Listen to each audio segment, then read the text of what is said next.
I believe we should be live. Hey, what's up, bookworms? We are back with another Talk About Nothing, and I just thought that one guest wouldn't be enough tonight, so I went up to the dynamic duo that is 2ToRamble, guys. This is Richard. This is Austin. Gentlemen, how are you this evening? Oh, we're doing pretty well. Doing mighty fine today. Thanks, Mighty thanks fine. for having us. Hey, man, thanks for coming on. Look, I actually found your channel a little late, and I want to start this by apologizing because I remember when I actually found you guys' channel, it was right when you guys asked me, hey, would you mind doing like this 30-second clip for this video I was doing? And I was like, I was in the middle of like a promotion and stuff. I didn't have any time. And I felt like I was blowing you guys off. And I really, really felt bad about that still to this day. I think it was your spicy takes or something like that video. So I want to apologize for that now publicly. I was an asshole and I do apologize for that. Oh, I actually forgot about that because you're so insignificant. I didn't even remember you. Now that you mention it, okay, I guess. That's a good start. That's a good start. So tell me guys about your channel here. Now I know you guys, you've known each other since like high school, right? So how did you guys meet? And what made you say, hey, let's go ahead and turn the camera around and start our own little YouTube channel here? Take this, Rich. Take it away. Yeah. So we actually met in college freshman year. I was his roommate, was my high school buddy. Yes. So I walk in. The first introduction to Austin here is walking into my friend's dorm room and him on his top bunk doing sit-ups.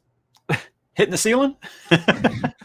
Real near it. He's a little, it almost hits the ceiling. And he's just doing sit-ups in his bed. And I look up and go, that's a choice. We didn't become friends for a while after that. A while. Half a semester or a semester later, something like that. Close to a year. Okay. I was your friend at that point. Maybe it was a one-way friendship. But yeah, we met around that time. But now ultimately, we became friends. We really bonded over poker and then eventually bonded over love of reading. And at some point we're like, hey, everyone and their mom has a podcast.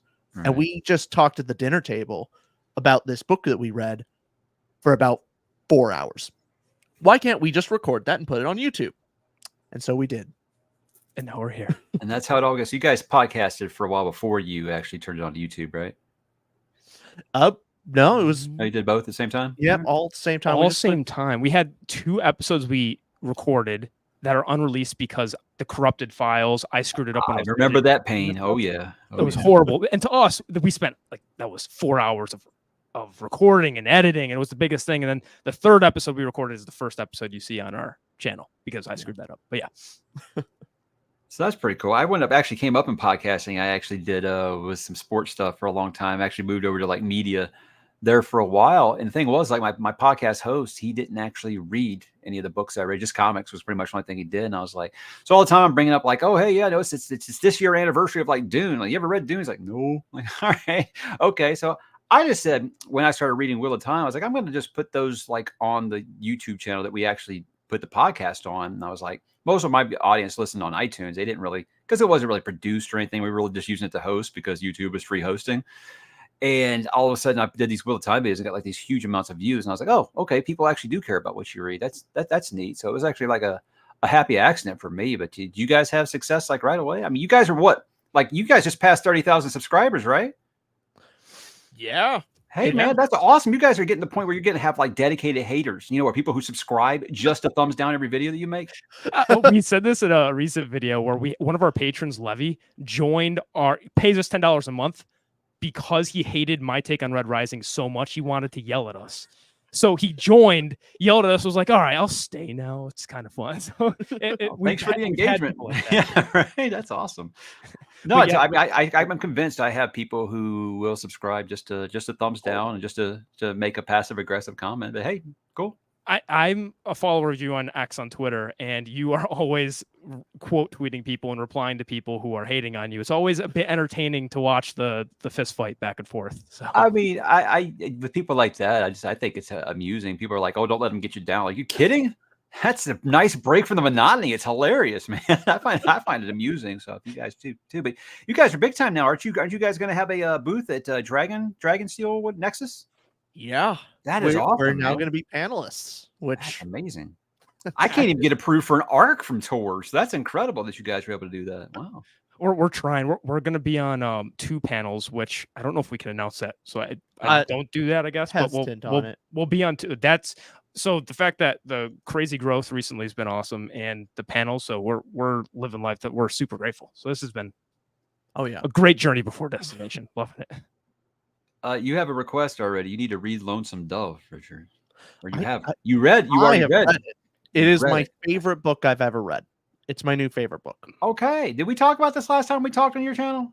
I think we briefly mentioned it, of me wanting to read it. You were expressing interest. Okay. You know, you're like, it's good. So, And so I was right. Okay, I'm just glad, because if you said you didn't like it, I don't think actually I've heard anyone that has read it recently say that they did not like it. I think that book has like 100% success rate because it's just that good.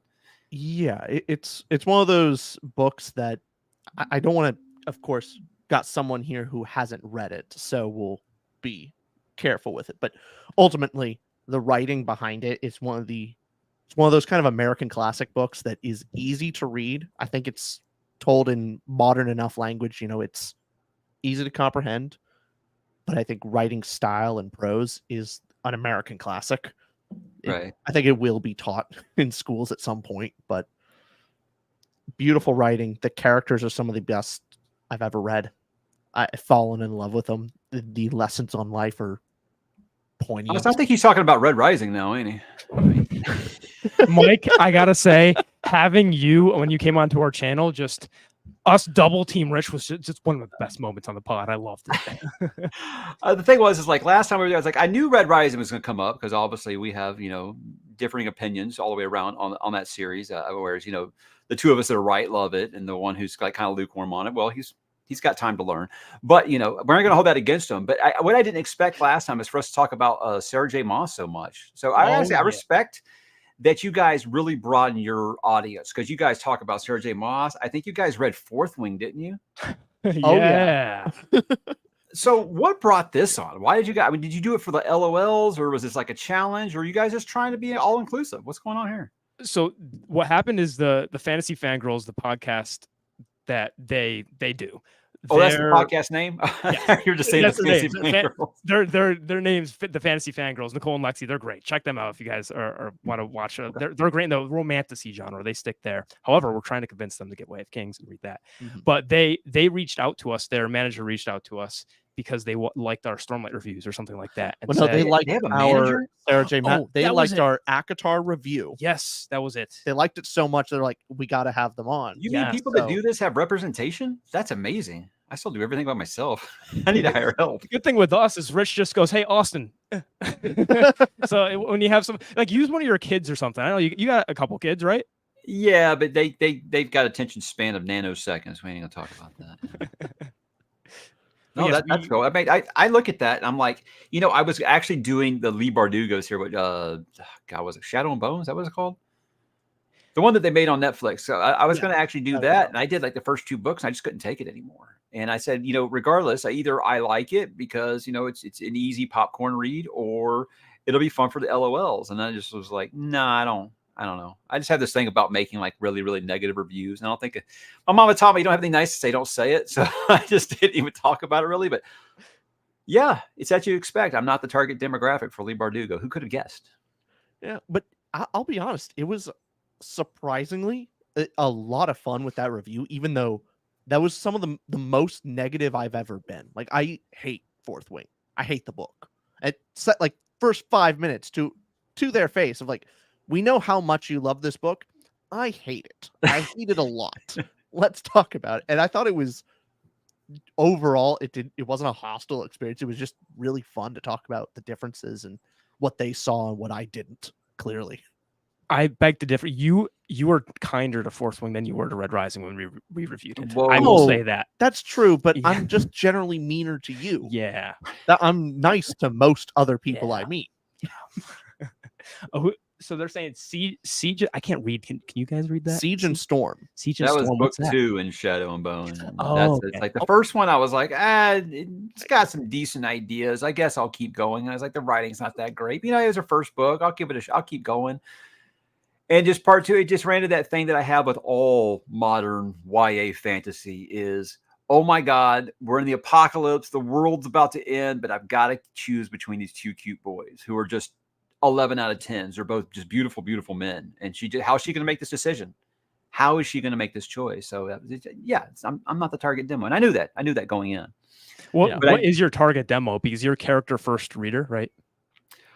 Yeah, I mean, always if you got good characters, you know, and you have a better than a 4th grade writing level, I'm probably gonna, you know, like your story. To me, you can have the best prose, you can have the best world ideas, and you world build like a champ. But I don't care about your character, name of the wind, yeah, I'm probably just not going to really be into it very much. So I'm reading that right now. I'm about to be able to give my take on it soon enough. Hey, So we'll see. We're going to review it. Enjoy your extra nap times that you'll get by reading that book, man. To that point, I did see a comment up there saying that we have to convince you to read Dungeon Crawler Carl. Oh, okay. You being a character first reader, you want characters. Yeah, but there's that progression fantasy thing, though, right? Because I tried Cradle, and oh my god, it was painful. It was painful. It's technically progression fantasy, but I would say this is probably the best example, and it feels just more. The draw to the series is the characters. That you fall in love with these characters and the surprise and takes, and then over time you start getting more enveloped into the world and going, oh, this is actually a really interesting moral dilemma and questions. That's where the series gets off. So, but you see, everybody that tries to sell me this book, then they followed up with, but don't read it. You got to listen to the audiobook. After I've told them a million times, I've got audiobook ADD. I can't do it. But they told me you need to just figure it out. I'm like, figure it out. Huh? Could be your exception to the rule. Do you go up next to people in wheelchairs, ask them to race too? Just figure it out.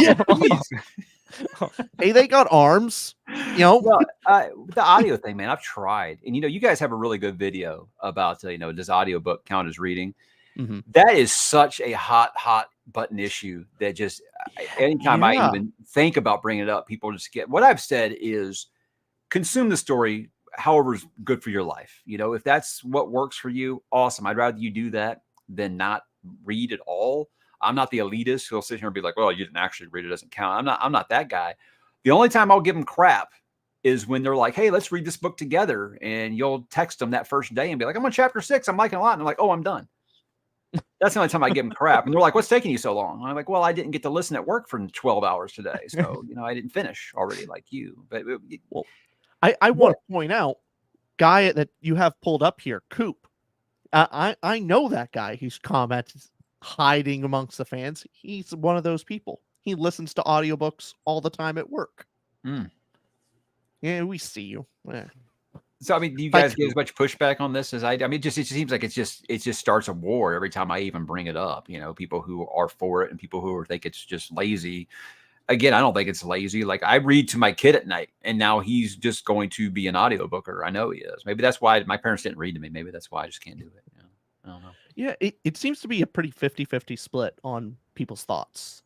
Judging by the comments of our video, it was a hot button issue that generally was pretty split on the issue. And ultimately, I do think it does depend on, from all of what we read about it and just our own experience, it definitely depends on the individual and what they practiced in. And then I think there is some degree of what was the subject matter. There's some books I just don't think you could properly understand with an audiobook, but I could be wrong, I guess. Do you both audio? Yes, mainly I do it more than him. Now, is it audio only, or do you like a nice little hybrid? I hybrid read. Yeah. If I really need to finish a book or I really enjoy it, I got into the habit of whenever I'm in the car or gym, I'm on the audiobook. And then when I'm at home, I'll physically read it. Right. And sometimes for something like Malazan, I actually benefited a lot from doing both at the same time. It really helped me focus and get more absorbed into it. And when you're doing it, you'll pick a book and you'll physically and audio only that book. Like you won't have a different audiobook, different physical. Will typically be the same one. Yeah, it's generally the same.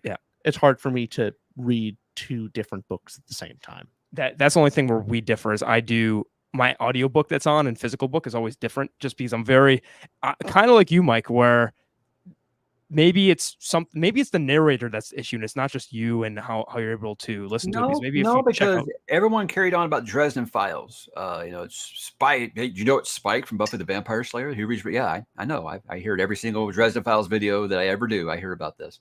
James Marshall, that's his name. And he's supposed to be like the best.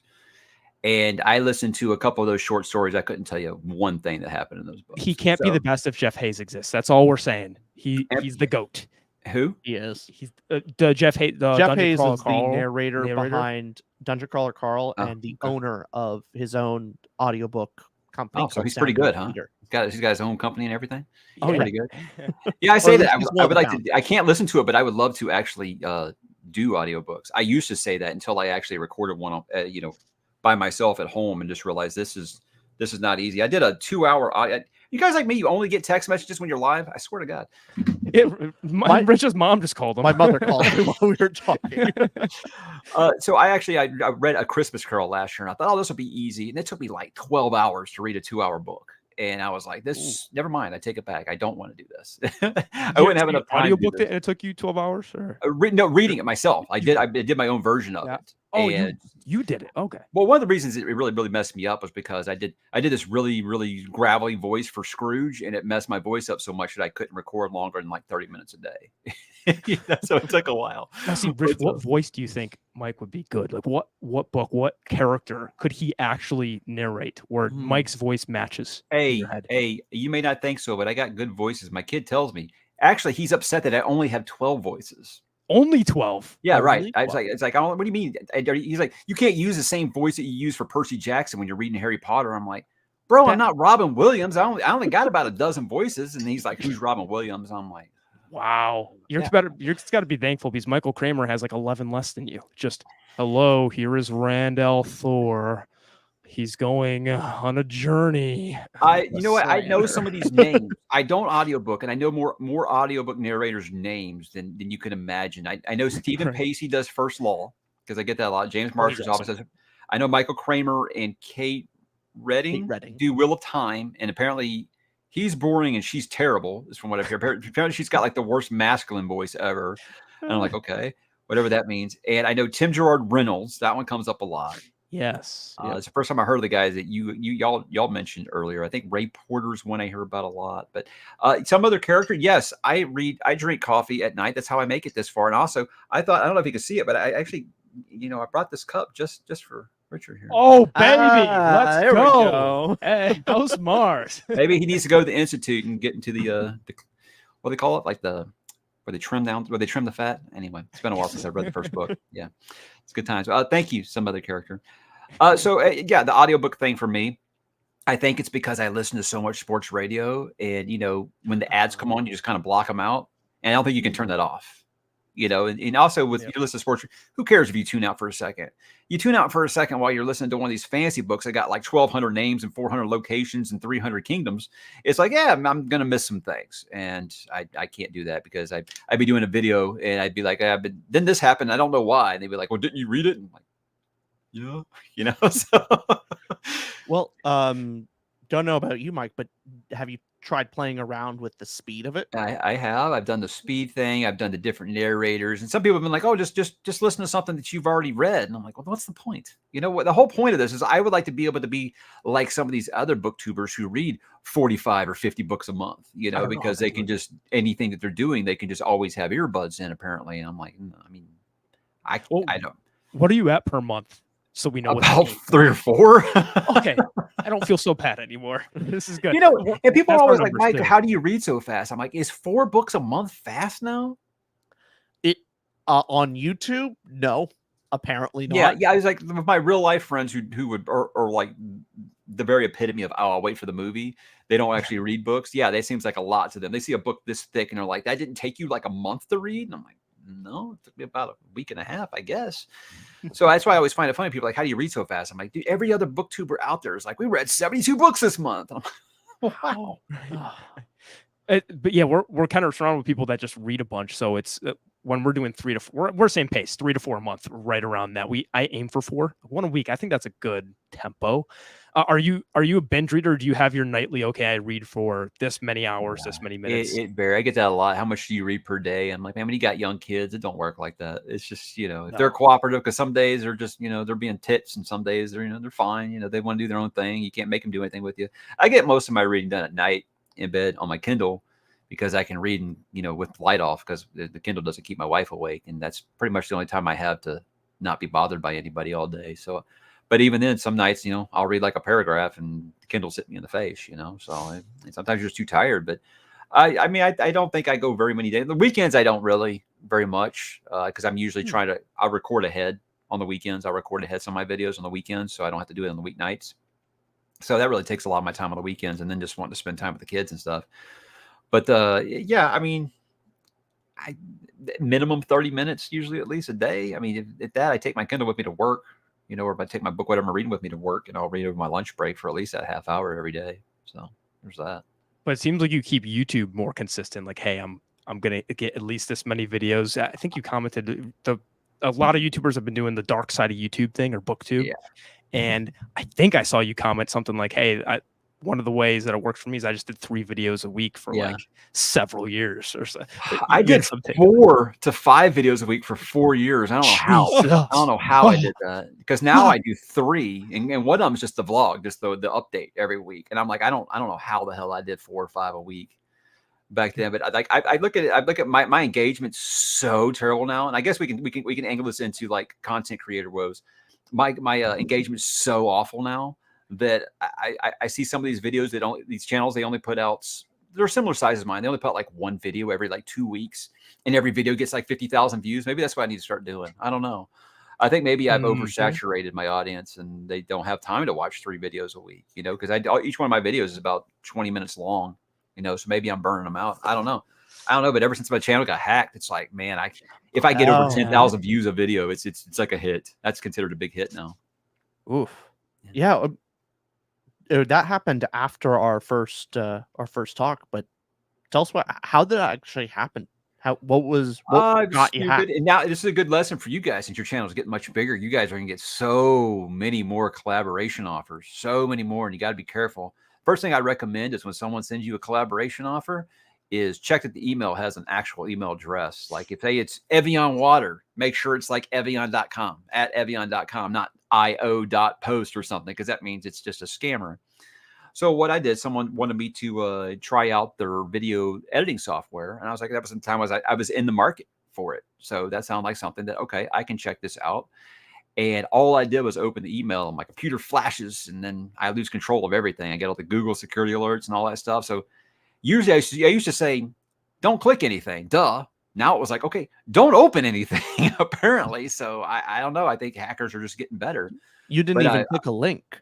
Yeah, I didn't even click any. All I did was open the email, and then like my screen flashed, and all of a sudden I got a bunch of Google security alerts, and that I had been locked out. And yeah, it was not fun. I was actually pretty excited that I got out of it within 24 hours, because this has happened to a lot of channels. It took them like a month to get their channel back, so I actually got quite fortunate there.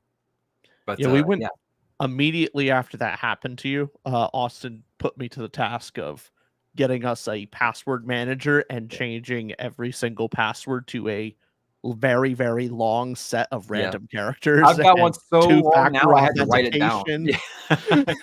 Yeah, that's the thing, is what I don't get with Google. And look, I'm thankful they got it taken care of as fast as they did, because they didn't have to. It was a weekend. It was a holiday weekend. It was Memorial Day weekend. So they didn't have to do it that fast, and they did.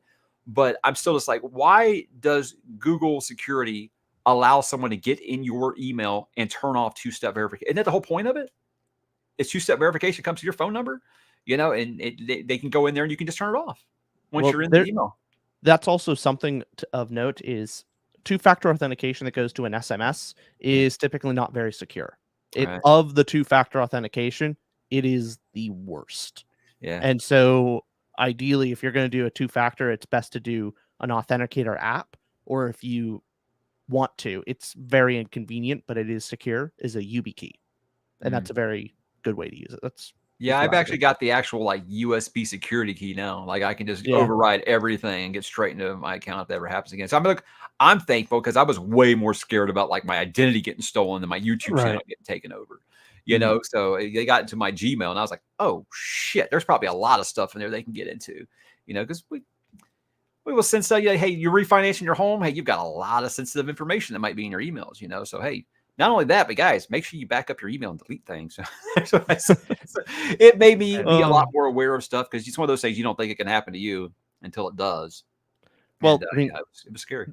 There was a recent thing in the past 6 months.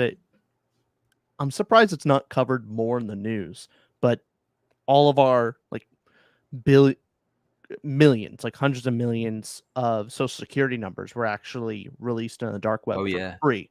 Yeah. And so basically, like, social security number has basically been compromised for most Americans at this point. And so it's probably advisable to like, just take a look, see of what's going on. Has anyone used her identity for anything untoward, whatever it is? And anyway, hey, Irish Knight, we're gonna talk about crypto next. So, oh god, they come to say boring tech talk. This is one of those haters you were talking about earlier, Mike. Who is this guy? Irish Knight, get him up here. Can we pull people in?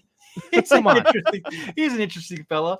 Let's talk about you guys' biggest video on your channel. Look before we start. It was you did your epic first lines of epic fantasy, and you actually did a part 2. It was so successful. And I've got to say, is that your most popular? It was like I think so. Yeah, I think you're right. Yeah, I have to say, well done, because I did the best first lines in a book, and it has about a third as many views, and it's like 4 years old. So you guys are doing okay. Yeah, it's such a fun topic though, because I could think of just some banger first lines of some books. But it's so fun. Yeah, well, it's definitely a great way to talk about books that people are familiar with without going into spoilers and being able to give our thoughts on something without, ruining everything. But you can ultimately get a little bit of a taste of, 20, 30 different books. So is it hard to narrow that down? We take questions. This guy right here, he scared the shit out of me at Sam's Club one day. He's a local. He's actually in Houston. I had never actually been confronted by anybody who watched a channel before. And honestly, he comes up to me, and Sam's just comes up, like, shakes my hand. Hey, man, I'm a big fan. I'm like, oh God, what's this guy selling? I thought it was like Sam's. Like, you get there, some guys like, oh, my wife's in the hospital. Do you have $20 I can have? I Turns out he's the guy that took your channel. So he says, hey, I'm a big fan. I'm like, of what? He's like, up the channel. I was like, oh, duh. So yeah, good guy. We do create questions, Josh, even though you haven't, or actually you don't like Red Rising either. So you're going like this, boom, yeah, boom. Your question. Actually, I think somebody in the chat there, Jeff. If Jeff, I think I saw his name pop up, but Jeff is who we ran into when we were at the convention in DC. Oh, is he? Yes. Oh wow, cool. We were in line for James A. Corey, and he came. It was so cool. Yeah. But Jeff, if you're there, I thought I saw him. That's why we had that. I had that signing with Chris Verrocchio and Ryan Cahill in Dallas, and I was not expecting anyone to know who I was, and it was like 2/3 of the room knew who I was. It was really, really wow. It was like one of those things like you don't think what you do makes like any difference. And I get people coming up to me telling me like I changed their life and shit. I'm like, what? No, thank you, but God, no, stop, please. So it was really cool though. It's really cool when you in the wild and you feel like, hey, you're making a difference when someone says, hey, you brighten my day by like an hour, with your video or something like that. I think that's just like the cool. As a content creator, I don't think there's anything cooler than that, really. Or someone says, I wasn't reading anymore until I found your channel. That's really awesome. You guys probably get stuff like this, right? Was that was that Sam's Club the first for you? Or is that why it shocked you so much? I had gotten one time before, because I'm in Houston. Most of my viewers aren't, so you think about it at whole, you don't have a lot of local viewers unless it's just happy accident. I had one other time. It was kind of funny. I was at a Books A Million, and that's, I don't know if you guys got that where you're at. It's at the outlet mall in Katy here. And I was in there, and they had this section called Book Talk, because romantasy isn't enough. Now they've got a Book Talk section. Yeah. And this girl that was probably in high school age was like, oh my God, you're Mike. And she wanted to take like a selfie with me and stuff. And my youngest kid's just like, are you famous? I was like, I wouldn't have thought so in the Book Talk section, but okay. Yeah. So that was the only other time. But yeah, it was surreal. It's real.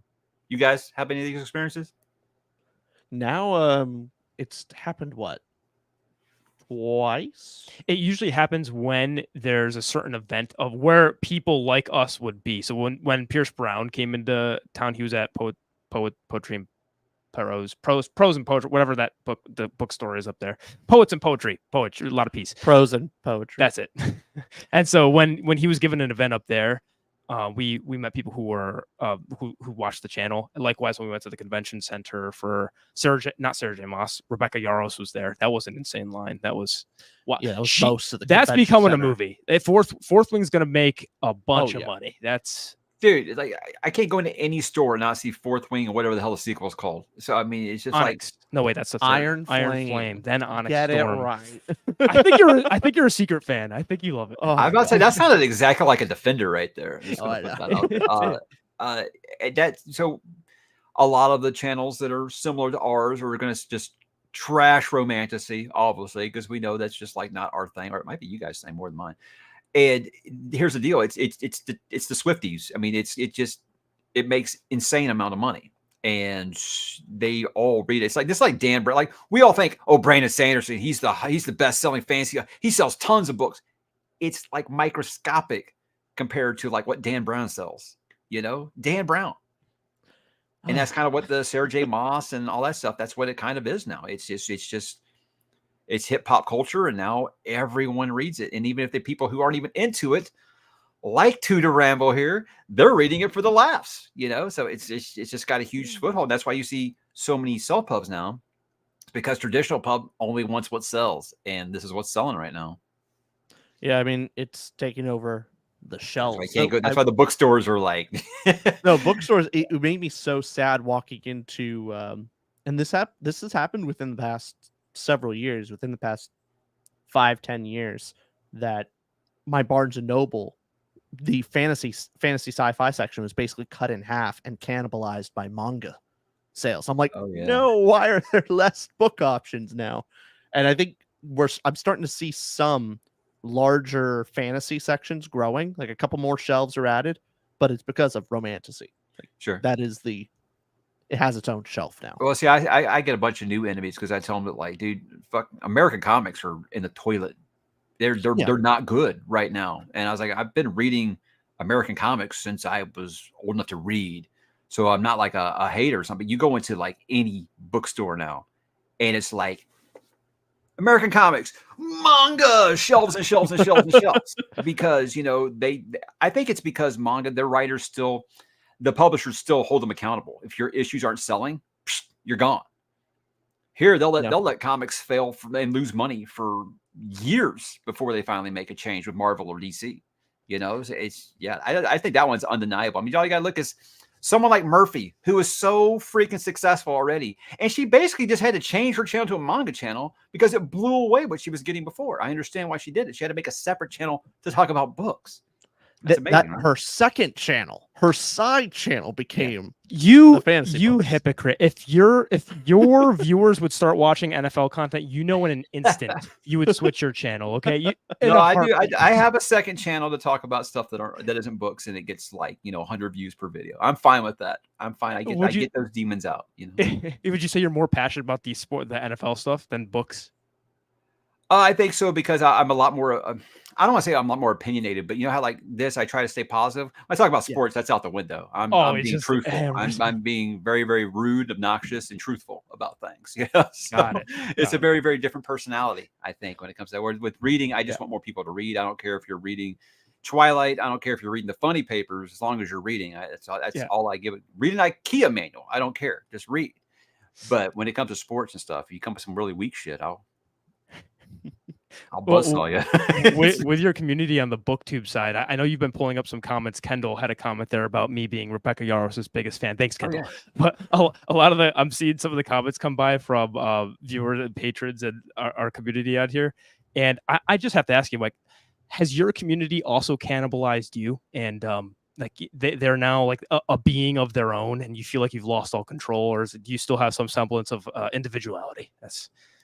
No, I don't think so. I mean, like, I remember when I first started Patreon, people were like, oh, you're going to start letting patrons decide, what kind of videos you do. I'm like, no, I listen to my audience, but I don't let anybody like decide what I'm going to do. Yeah. I mean, I feel like I have like, you have your core viewers, we're going to watch anything that you put out.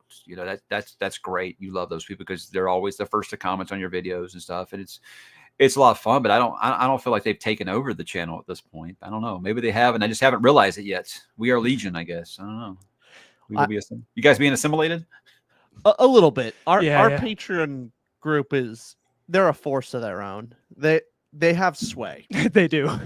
They've unionized. But the thing is, you've taught them that too, because you said, hey, democracy's cringe. Just take control. Do as you will. They're inspired. But that's the thing. I think at the end of the day, I have laid the precedent of they may vote and ask for things that I could just say no because we're dictators. At the end of the day of our Discord, our word is law. I'm seeing the comments here. They're taking ownership, I think. Yeah. All right. Our just our puppets. Hey, Orcish. There's Curtis too. Yeah, great. It's on all. How many users you guys got on your Discord now? Ballpark. 160 or 70, I think. I would say people that are actively there. Yeah. Active, maybe like 50 to 70. 80? Yeah, something like that. I have like 9,000, and it's like it's one of those things where like it's just there's so much that I couldn't even dream of keeping up with it. It's like, do I have to choose? Do I want to do that, or do I want to respond to YouTube comments? I think I should probably respond to YouTube comments, you know. But the thing is I would say 85% of the people in the Discord do not watch the channel at all. They just want a reading community, and I'm glad I was able to provide that. But it sucks because you're like even half of you guys would just like watch the channel. That really helped me. You know, or all the comments you put on here, if you just put them on a video, that'd be really, really awesome, you know. But cool. That's why we definitely went with the paywall, because we could not, if everybody joined the Discord had thousands of members, it would have been we wouldn't have been able to interact, like rightfully so. You can't talk to 9,000 people. It's if I was doing this for a job, I probably would have done that. Yeah, I probably would have tried to incentivize that somehow, you know. But that's smart, and it also keeps your community bearable. And it's like, I don't want anybody thinking I'm like, oh, the community's terrible. No, it's great. It's just like I have like a few channels, and I have to have a bunch of moderators to just make sure that people are behaving. That's really it, because I can't keep up with all of it. And you know, they love it. They love doing it. The thing is like when people first told me the channel was first taking off, they're like, hey, you start your own Discord channel. I was like, the last thing I want is another social media that I got to take care of. You know, Instagram and Twitter and Facebook's too much already.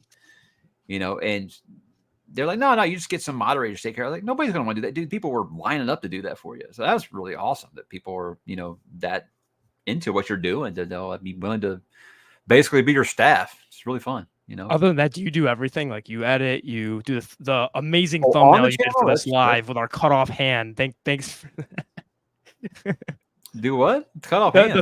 The thumbnail for today. I think one of our hands was missing. Like it's because the pictures that I used, it's not fully on the website. It's not fully on there, so I tried to like curve it. So you might look like you got like a little hand, like I did the same shit. Sorry. Can we I'm from the same stuff. Yeah. But you're doing your thumbnails clearly. But are you doing everything on the channel? Yeah. I mean, my wife will do videos with me over on my other channel. But all she has to do is like show up. I do everything else. Yeah. Yes, writer, director. Basically, you know, Jordan Peele on my channel, writer, director, producer. So when people are like, "Oh, hey, who helps you do this? Who edits your video?" Me. I don't know. Do people? And now you're telling me that these fangirls had like an actual like agent working for them. This is amazing. They're legit. They're legit. They're legit. They have a manager. Oh, they've told about the process. God, they are so organized. They have like not a script, but a whole organized bullet point by bullet point sheet of, they have some scripted parts for like ad reads or introductions, questions, answers, and they like color code it properly. The whole page is long of how they can actually go into each specific subject. It's impressive. Very. Josh, my wife could give a shit about the videos that I make. So there. The whole reason I started this channel is because I would just go on and on about what I was reading to her, and she'd be like, "That's nice, that's nice," in one ear and out the other. So this was the outlet that I needed. Does anybody in your life watch the channel avidly or not? Dude, everybody I know in real life, just about. I mean, there's a couple. Like, there's one other guy I know, Armin. He's actually a real life friend that actually is the only other one I know that reads the same kind of books that I do. Really. But everyone else, like at first, they were like, "This is just like stupid." No one, you know, just like the things that only your actual friends can say to you, which is just like completely rude shit and get away with it. Yeah. They basically just thought it was just like some stupid thing that I do, you know, or whatever. And now that you have some success, and they're like, "Oh, okay, well, yeah, hey, it's really awesome. It's not really my thing, but I'm glad that, you know, you're doing that. You're making a difference to some people. That's really cool of you to do that, you know." So yeah, but yeah, they don't. Even my mom still just like, "Why does anybody care what you read?" I was like, "Good question. I can't figure it out either." You know, but I think it's just, you know, when it comes to sci-fi fantasy, it's such a niche thing that people think it's huge, but it really isn't. And so, you can go on the internet and you can find, 48 other people who think that, Red Rising is a bad book, like Richard does. And these are things that are going to happen. But no, I mean, my wife, she'll watch some videos, but not like all of them, Josh. I mean, it's fine. I don't expect her to. She's got enough shit to do, Yeah. You mentioned that too. Do you both do that when you really dislike a book or like a book and it's kind of the contrarian position? Do you go search by 1 star on Goodreads, or you go and you try to find, you go on Reddit and you're like, who else hates this book? Do you do any of that? First of all, the first mistake you would ever have is going to Reddit, because people talk about Twitter being a hellscape. Oh my God. That's a good point. That is point. PG compared to Reddit, man. At least in my experiences. That's in my experience. No, sometimes I will go and I'll check out just what's the rating for this on Goodreads, or just read like the top 10. Read Petrick's review, because Petrick's always got the first review on there. Because he does always. He's a machine. I'm like, I know if I haven't. It's a fantasy book. I know Petrick's read it. Let's see what he says. He's correct 95% of the time. He was wrong without Rasan. Yes, he is usually right. Yeah. So I'll do like that, but with a lot of it, thing is, and this is where I start getting people upset, is because I don't give out 5 stars almost ever. To me, 5 stars means we're going to be talking about it 50, 100 years from now. So sorry if I don't think book 2 in your YA fantasy series is a 5-star banger. It's and people get mad. They're like, oh, that brings the rating down on Goodreads. I don't give a fuck. That's Goodreads' problem, not mine. So I don't know. So I'll see like all these things either have 1 star or 5 star. There's like no in between. Worst book ever. Too much water. I'm like, what? 1 star because I had too much water? What is this, IGN? What are you the world is right doomed. What do you mean too much water? Wrong book. Yeah, so I don't usually take into too much consideration with things like that. But I will. There are reviewers that I trust, and I do say we usually have a lot of we like a lot of the same books and stuff. And if they're saying this or that about it, I'll probably give it a try. Like I've tried so many books that I probably never would have tried, just because Petrick said it's worth trying, because I feel like he's earned my trust at this point. Then how would your rating system work? Because the problem with some rating sites is some people say a 5 or 10, whatever scale you use. It's just we mean different things when we say that. Some people like you have 5-star being, hey, perfect. This is going to be boom, masterpiece passed down through the ages. Exactly. Yeah. So how do you determine it? It's just kind of feeling, or? I mean, if it's one of those books that, like, when I put it down, I can't stop thinking about it. First thing I think about when I wake up, last thing when I go to sleep, and then like years later, it's still in my head. Like Childhood's End by Arthur C. Clarke. That's a brilliant book that just kind of just blew my mind to a point to where I read it 2 years ago and I still think about it like all the time. Damn. So to me, it has to be something I think like makes a difference. But you know what? It's not exclusive to just like books. I think that just completely are just wowzers are going to be talking about in college courses someday. Like I put Words of Radiance on there by Brandon Sanderson because I thought that's a book that I just thought was perfect beginning to end. Like I had no real criticisms of it. What was it? Still too long? Was Shalon annoying or something? I don't know. But I thought it was just an incredible journey. And I loved, what was that book? Like 1,200 pages. And I just flew through it.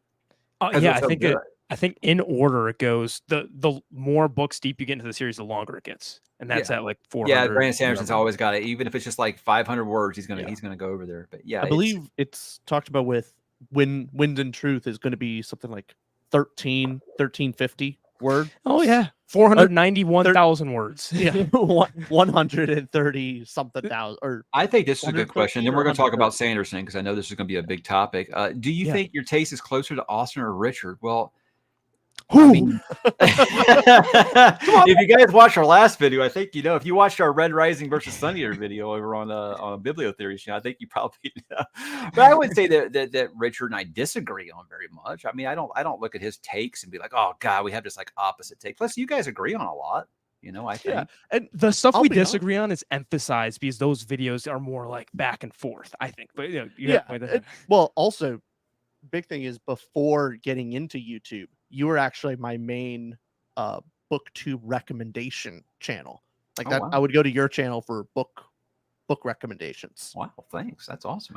Mainly because of the Wheel of Time stuff. I think that's where I first saw you. And then, man. So yeah.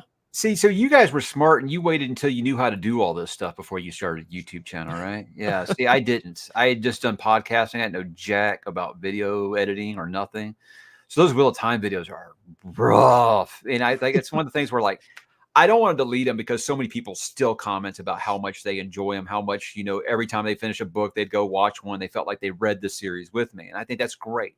It really is. But I'm just like, I hate knowing that might be someone's first interaction with the channel, because I still get comments. Sometimes they're like, get a better camera, bro. And I'm like, watch a newer video, bro. You're going to a video from 2019. Things can change in 5 years. So there's that. So, but yeah, I try not to ever look at some of my old videos where like the words don't match my lips and stuff. It's just, yeah. I was just looking at one of those the other day, and it did bug me. I know your channel's different now, but where you kind of have the frame freezes for a couple seconds, jumps forward, doesn't match. I had 10,000 subscribers before I even bought a nice camera. Yeah, so it was one of those things where I was like, I'm only doing this as a hobby. This ain't a job. I'm not going to go sink money into this. And I'm like, all right. Rich and I tell them what we did. Yeah. It was the only way for us to actually commit to YouTube is we actually said, we're going to buy the actual equipment now, and we dropped like $1,000 on buying the equipment. So that way, now we feel obligated to. The sunk cost fallacy. Can't just waste money. Yeah, exactly. You can't waste money. We actually have to do the videos now. It's not just something you can, it's fine. Yeah, if you spend money on it, it'll light a fire for sure. Yeah. That's hard. I'll see so many people when I talked about this. You're talking about why are YouTubers quitting and things like that. Yeah, a lot of people, they don't realize how much work goes into it, but they also will use so much smart startup money to make sure they've got everything perfect before they start. And then they want immediate success, and they're upset if they don't. They're like, oh, I spent all this money and I'm only getting like 12 views a video. It's one of those things where you got to keep working out of it. I admire that. I admire that your production quality looks amazing. But for me, I was like, I got to know that this is something that's, not that I'm going to still want to do in 3 months before I kind of sink that kind of money into it. Well, to think about it, like, the camera that we're using right now, that we've used for all of our videos, is the exact same camera we've used since day one. We haven't bought a new camera since then. What are you guys using? Sony ZV-1. Yep. Okay. Yeah. And we've used that since day one. We've just gotten better with either how to record. We have gotten this. So we did get an expensive external recorder. Yes. Because trying to record 4K footage over an hour I'm trying all kinds of new things. I got a Canon M50, and I think it's just the settings are just too smart for me. I don't know how to do it. So I'm always like blaming my lighting. I'm always blaming my lighting being rough. And I recorded on my iPhone the other day. I was like, wow, it looks perfect on the iPhone. What the fuck? Why did I buy a $600 camera if the iPhone looks better? So I was like, I'm pretty sure I'm not smart enough to understand how to do all those things. All I did was just watch like YouTube tutorials or whatever. And clearly you figured it out though. Why did you not see the dark side of BookTube? Because I've seen a lot of those videos recently that are saying good and bad things. So I think we've had Johan said one, and they've all had I got off of Johan's idea. I just kind of piggybacked off his, saying that here's what I've seen with is people don't realize how much work it is, and they don't realize how hard it is to stay consistent. And a lot of people think they're all going to be like Brian Lee Durfee, and they're going to just press record and just press upload right when they're done. If they're not perfectionists, you can do that. I don't even edit like you guys. How long does it take you guys to edit? Because your guys' stuff is like way more produced than mine. For the longest time, Austin here has been the workhorse. He's been editing all these videos, and within the past several months, you guys hired help. Pretty much at our 2-year marker. Yeah. So after 2, we got a video editor that is going through it, and my God, the amount of time it saves a bunch of time for these editing's a lot of time, and then thumbnails, and so we're about a month ahead in terms of video recording and upload. Wow, so that's awesome. Yeah, we got a system now, which is working. It feels good. It's not as stressful as it used to be. Not nearly, no. Yeah, we recorded our video on your channel. I think it came out like a month later. So I was like, oh, these guys got a process, and I respect that. Yeah. Yeah. That's something that's been slow to figure out as well, because for us, we see good, bad side of BookTube. For us, it's always how do you put it, Rich? You said this actually on one of our episodes. We were talking about a mother's love, and you were just kind of putting in perspective that love is a bit about sacrifice. And do you care about time? or do you care more about books? Like, even if you have to do the boring things like edit or whatever, you know, there's Brian Lee Durfees and your Matt Fantasy Book Reviews who are able to record, and they limit how much boring stuff they have to do, and it works great for them. And then you have your bookborns who like do intense 40-hour, 50-hour research, edit, put together, and make just quality stuff that will always shine in comparison to hers. It's kind of like what you're thinking, Mike. You fit like your genre on here somewhere between, because you have 20+ minute videos. It doesn't seem like it's the bookborn type, but also you don't just go there, click record. You have something like, what's your process? Because you also do a lot of videos per week. I've been blessed with the gift of gab. I think I don't have to edit out very much. I hardly use any cuts, like, at all. And I don't say that like I'm perfect, because there's sometimes I'm like, yeah, you probably should have cut that out, Mike. I think that the vibe that I was going for in the channel was like, hey, you're sitting down at a bar or the coffee shop with a friend, and you're just talking to each other about what you're reading.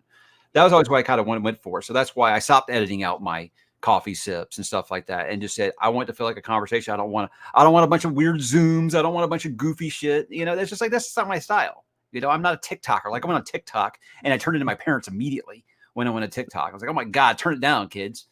But I don't know. That's just kind of what I was really going for. So I don't have very many cuts. I don't have to do a lot of production unless I'm doing like one of those dramatic readings or something. I'll spend time on something like that, you know, which is basically just like a book trailer.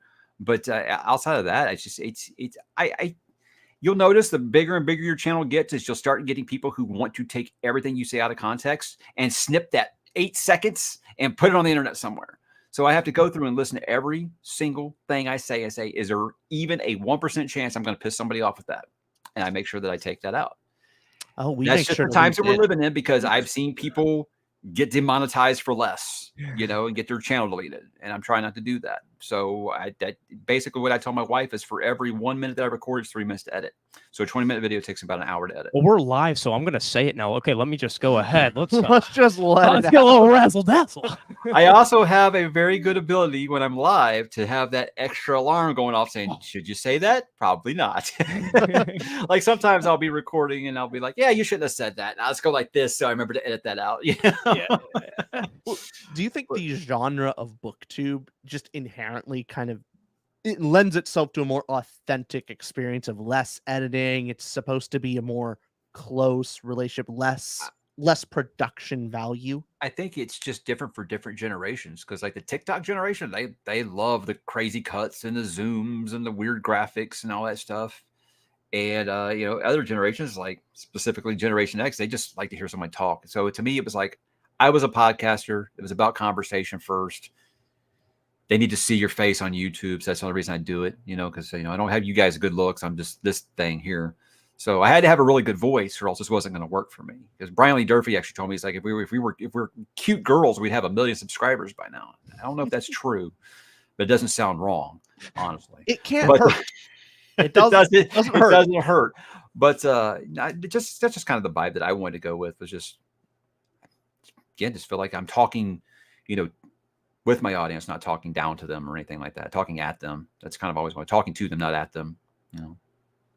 It definitely gets a kind of that authenticity for us, I guess, since we have two people too. Like when you're talking with somebody else. Yeah. So when you have guests like us, you know, you can actually bounce back and forth. So it seems more like a regular conversation, which has been our early advantage. Was just, hey, we don't have to just talk to the camera. We can just, I could look at you and pretend we're friends for a little bit, record, fight, get back, rinse and repeat. But it actually comes across as like, oh, we're talking just like you'd listen to like somebody at an actual.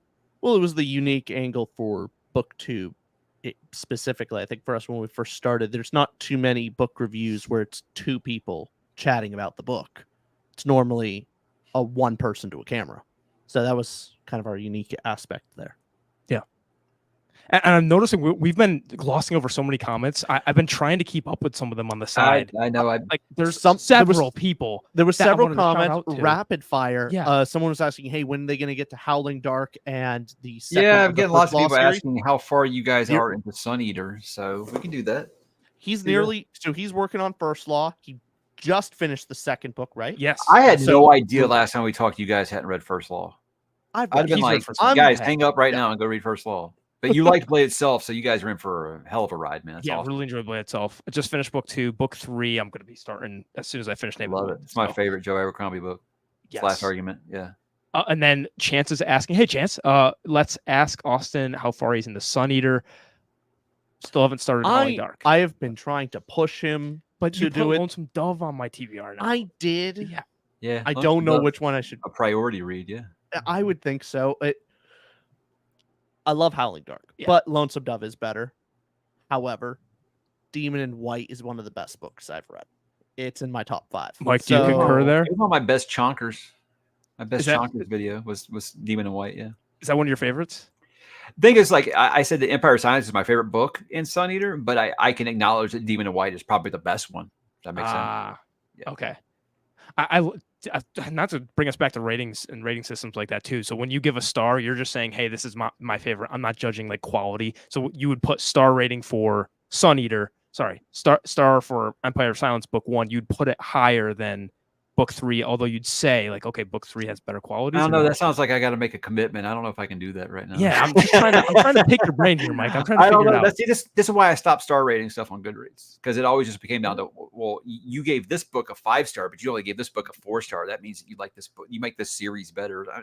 So I just stopped. We gotta adopt you into our system. Rambler ratings. I just do this. We put so much thought into it. Well, the thing is, ultimately, it's kind of simple when it comes down to it, is just associating the star with a word and phrase. So 5-star being floored, 4 being spectacular. No, great is 4. Is this 4.5 spectacular? 4 is great. Yep. 3.5. Is this Dandelion Dynasty he's talking about? Oh, yes. Yeah. He's been bringing it in. Yeah. I think I'm going to try that next year. I got that awesome Midnight Edition from Broken Binding, so I think I'm going to try it. I'm going to try it next year. It's really good.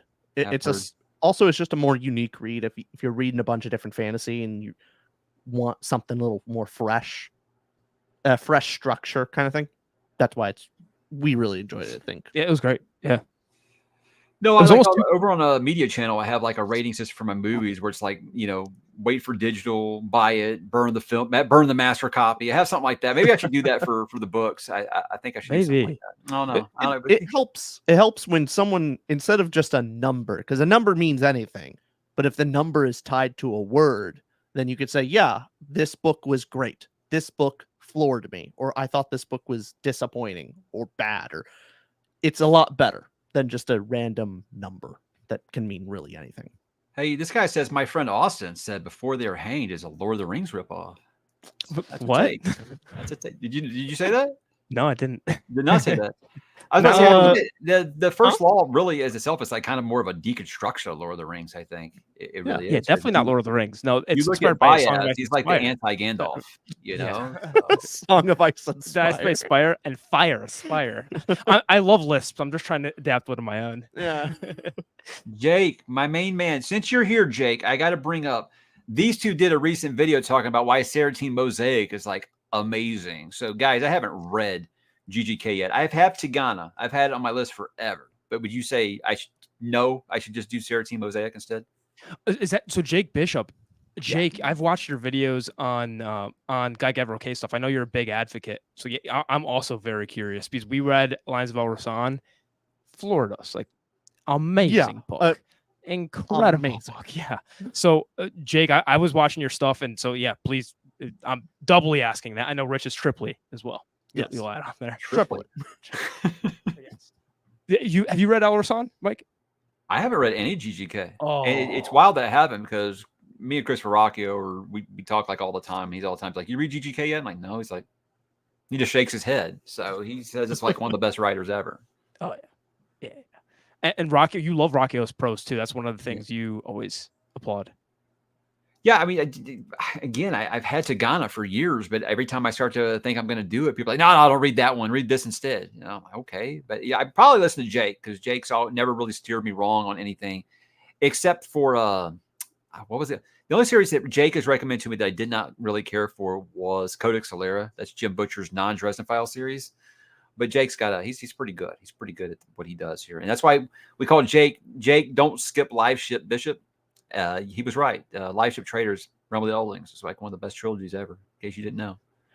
Yeah, our Discord has been going through that series and keeps bugging us to read it. They keep doing their own book clubs, And that's the thing is yeah. people that love that tell me if you really enjoyed that, you'd probably really like GGK. So I'm like, okay. So I guess is that his style is a lot more like a little slower pace, but just like really beautiful. From the grapevine, I haven't read it myself, so only read GGK. But yeah, a beautiful prose. Definitely takes its time, but I wouldn't say it's particularly slow. I don't know. For Elrasan, like every chapter felt important. I don't think it was. Yeah, because I think dragged out. slow often gets associated with like there's pacing issues and you can cut stuff. I Right, don't think no. you can. It's more so just it's poetic and Yeah, you just gotta like that style. Like, yeah. I tell people that I did that video about you know, the good and the bad of Rumble the Elderlings, and it's like if you need action, it's not the series for you. You can go 1,000 pages without any action in that series. So it just has to be, you know, if that's like your thing. I don't think that means it's boring. It just might not be your style. So yeah, if you're into things like Red Rising, where it's like nonstop, even like the just the discussions in a room, there's like tension everywhere. And if that's your style, you know, yeah, you'll probably go think something like Sun Eater or like Rumble the Elderlings is probably a little slow, you know, but that's just. I'm so with you. I know we did the recent collab with Bibliotheory. He's great with the comparing Sun Eater and Red Rising. Like they're Roman inspired, but okay, that's not. I mean, it's about it. It's not that deep. Like I said, I feel like the two authors have more in common than those two books do. Yeah, because I was going into maybe this is a bit of expectations issue where I was going into Empire Science. Everyone's saying Red Rising comparisons, Red Rising comparisons. It's very, very different book.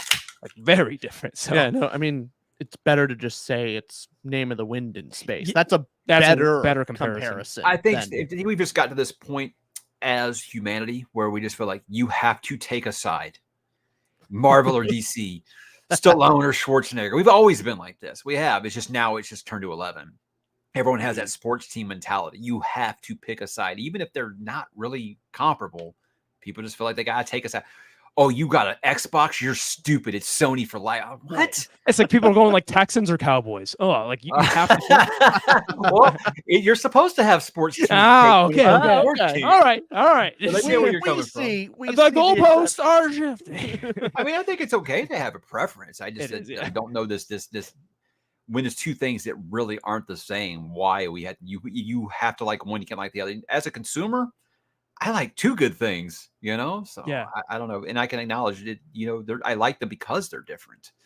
You know, if Sun Eater was just like Red Rising, I'll be like, well, I've already got Red Rising at home. Why do I need this? Yep. You know? So totally. I don't know. And we have Hi Summer. How you doing, Summer? Summer's asking pitch Faithful have fallen to them. Oh yeah. That is also one of the early videos that I watched of yours, Mike. That was one of the things I picked up on your recommendation. Really trying to branch out and do a bunch of new fans. That was the first one I started after I finished Wheel of Time because it's really funny. Everybody all the time talks about like series hangover. I don't get that. People are like, oh, you have a series hangover, you can't do it. I've had book hangover. I think after I had Shogun this year, I couldn't read any other fantasy for a while because it just like I was just still wrapped up in that world because it was 1,400 pages, you know. But when it comes to like, oh, you're so hungover, you can't start another series. I started Faithful and the Fallen the day after I finished Wheel of Time, and I loved it. You know, so to me, I like diving head first. That's like when people say, oh, if your dog dies, don't go get another dog immediately. I'm like, I don't know. I think it's kind of therapeutic to do that. So for me, yeah, you get that big long series off your back. I think there's room to start a new one. I think as SFF fans, we're always like looking at that next book, you know, like the meme where the guys like turn around looking at the girl while he's holding the other one's hand. I feel like that's us with our next read. We're always like looking at that next, like, I think this is awesome. Canticle for Leibowitz. And I'm already like, just like over here, like, oh man, I can't wait to start these new horror books I picked out the other day, you know? So that's just how we are as readers, I believe. But Faith in the Fallen's great. I don't really know how to sell it to you outside of just saying that you guys like fantasy. I don't see any chance that you won't like John Gwynn. He's easily digestible. It's a nice medium. I say put it like somewhere in between. So if Brandon Sanderson's here and Joe Abercrombie's here, he's like right in the middle of that. So it's like a little more adult than I think Brandon Sanderson would be, but it's not. He's not talking about people's intestines falling out or something, and you know them playing games with them like the Bloody Nine would. So the Bloody Nine, and that you finally understand my hype around Logan Nine Fingers. I'm thankful.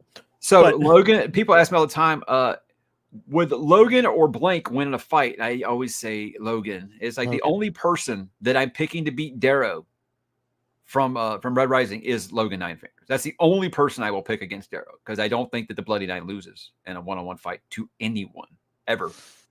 Yeah, not even Conan. You know, so yeah. No, it's oh god. I still remember that the day of thinking he was such a cool character in the first book. I can't say that. We're in a live stream. I don't want to spoil things. Yeah. But Galacta's he's still my dude though. But Galacta's still my guy. I mean, but that's so Galacta's the best. Yeah. Galacta's it is the best character he wrote in that first series, I think. But I definitely had just a preference. All of these genres and tropes that are just scratch the itch for me is Logan Ninefingers. The retired badass is everything to me. Wants to change, wants to be a better man. But yeah. Yep. And he's got the Incredible Hulk kind of just lurking below the surface a little bit. Yeah. Yeah, he's a great character. Someone just said, can you imagine? And the thing was, when I first started that series, what really drew me into it is because I had read A Song of Ice and Fire, and I felt like there was some of that. But in almost every other series I'd ever read, Galacta would have been the villain. He would have been the bad guy. And I'm like, I'm rooting for this guy. How is he doing this? How is this author doing this? How does it make me root for this guy who's shitting himself and torturing people? You know, it's amazing. It's amazing work what he does. It's so impressive. Especially my wife only read book one. The best thing about Joe Abercrombie for me is the roller coaster ride he gives through some of these characters. There is one particular character in the first book that goes through kind of a roller coaster ride, but several of them over the whole series of I'm loving them, I hate them, I want them to lose, I love them again, I hate them, and it's just playing with my emotions on that. I remember a specific character, one of the main characters from book one.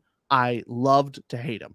In the second book, I was so hopeful. I'm like, oh my god, is this a redemption journey? I'm so hyped for this. And then book three, I'm like, okay, slow down. I don't want to. I'm not saying anymore. Because I know the character you're referring to. Oh, you do? Well, yeah. Oh, whoops. Okay. I've read the books. I thought I was being vague enough. Vague. Okay. 𝕤𝕒𝕟𝕣. I was gonna say, you said everything but the name. Sorry. Sorry. I called Baez the anti-Gandalf, so maybe I said too much too. So who knows? Yeah. It's a great series. It's Nicole Casca is like the greatest side character ever. I love him. Nicole Baez. Oh yeah, Baez is great. But you're the characters guys. Is there somebody that does characters better than Abercrombie for you? Oh, well, better. I always say that I think Stephen King he's the best character writer ever. That's why he's my favorite author. Because he just has this way of writing these weird idiosyncrasies about somebody, like just things that he can have this cast of 50 characters and he differentiates them so well that you know who it is. Like, oh, this one character's jaw clicks when they chew their food. And that's how you differentiate them. It's amazing. You remember, oh yeah, that's how I remember that. Like Needful Things. I was like, this is too many characters. About a third of the way in, you have no problem separating who's who because he's just such an amazing character writer. And he's able to make you give a damn about unlikable characters in the way that I think that Joe does. So I think that Joe's probably the best at it in fantasy, but I would say Stephen King's the best at it just overall. But I really think, even though I've only read 2 books, Larry McMurtry, he's right there. Larry McMurtry's really, really damn good at it. It's like one of the best ever. And I'm reading the other 2 Lonesome Dove books just because those first 2 have just been amazing. So I can't wait to see. I mean, he might steal Stephen King's lunch money. I don't know. It's be tough. I got a whole shelf back there that's just Stephen King books. But the big push to trying to get Austin to read it is Lonesome Dove has some of the best characters. And Laredo are top tier books, S tier, like five stars, no doubt. They're amazing books. And that's the second book in the series. What'd you say? Okay. So it's that one. It's the sequel to Lonesome Dove, and then 3 or 4 are actually prequels. So chronologically, they'll be book 1 and 2, whereas Lonesome Dove would be 3. But you're not supposed to read them in that order because it won't have the same weight if you don't know who these characters are.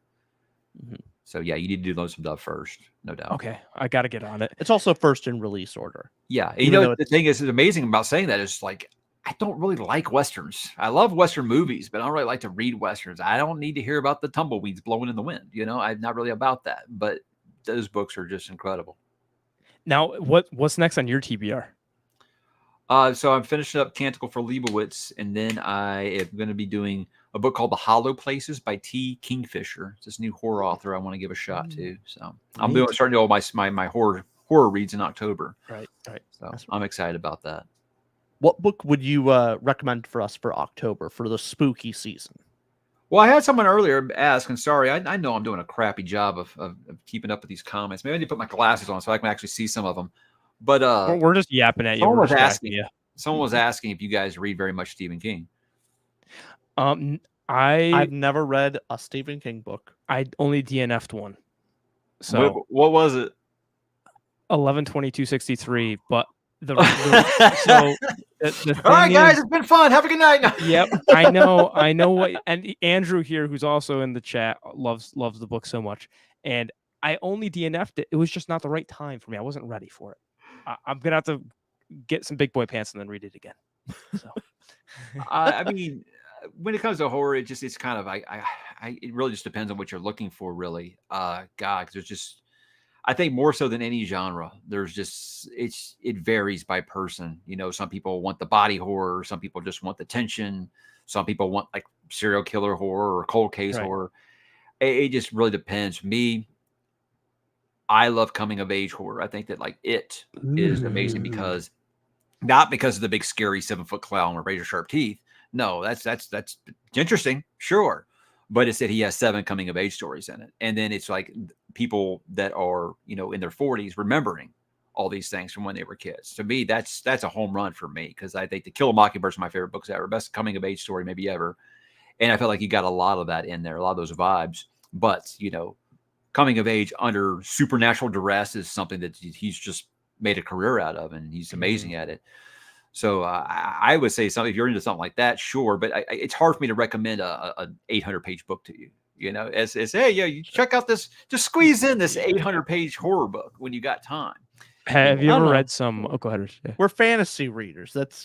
That is a bit more par for the course at this point. Yeah, I think so. There's some eldritch shit that happens in it that I will be honest makes no sense, but they don't have to. It's just really, really weird like that. So you just want some straight up crazy cosmic horror. I mean, H.P. Lovecraft's the way to go, definitely. If you don't mind reading stuff a little older. I mean, Lovecraft, 30 pages are done. His stories are short, but they got a lot of meat on the bone. Have you ever read Jeff Vandermeer with Annihilation? I was planning to, and then I watched the movie and thought it was dog shit and decided not to. You're one of the friends you just talked about, the moviegoer who doesn't read the book. What are you doing? I highly recommend, because also it's not always read the book before the movie. But that was one of those my wife was waiting for. All right, I'm not going to make her wait for me to read the book before she watches the movie. So we just watched it, and I was like, well, I'm glad I watched that first. So I'm sure we didn't see the movie, but I haven't seen the movie, but the book is really good. It's a surprise. So the horror aspect is great, but there's also the character work is really fun, and it's also short. It's a short story, so perfect length. Yeah, it's amazing.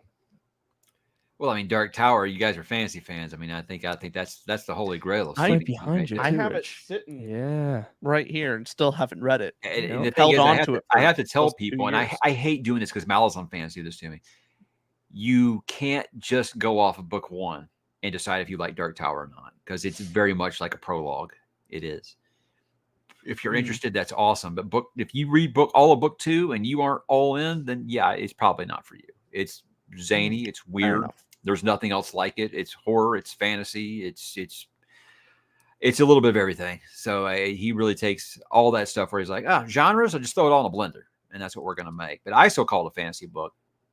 But yeah, it's going to be different for everybody. But I think if you guys being mostly fantasy fans, if you're going to get some King, I think Dark Tower would be the place to go for sure. But again, I'm trying not to recommend a 7-book series to you. Then they get bigger and bigger and bigger. Every book gets bigger than the last one. Yeah, Susanna. We keep starting new big series. That is the bad habit of us. Dude, I think that's all of our bad habits, right? Because I'm like, after I finished The Expanse and Realm of the Eldlings in the same year, I was like, okay, no more long series. And then I started Discworld and Legend of Drizzt.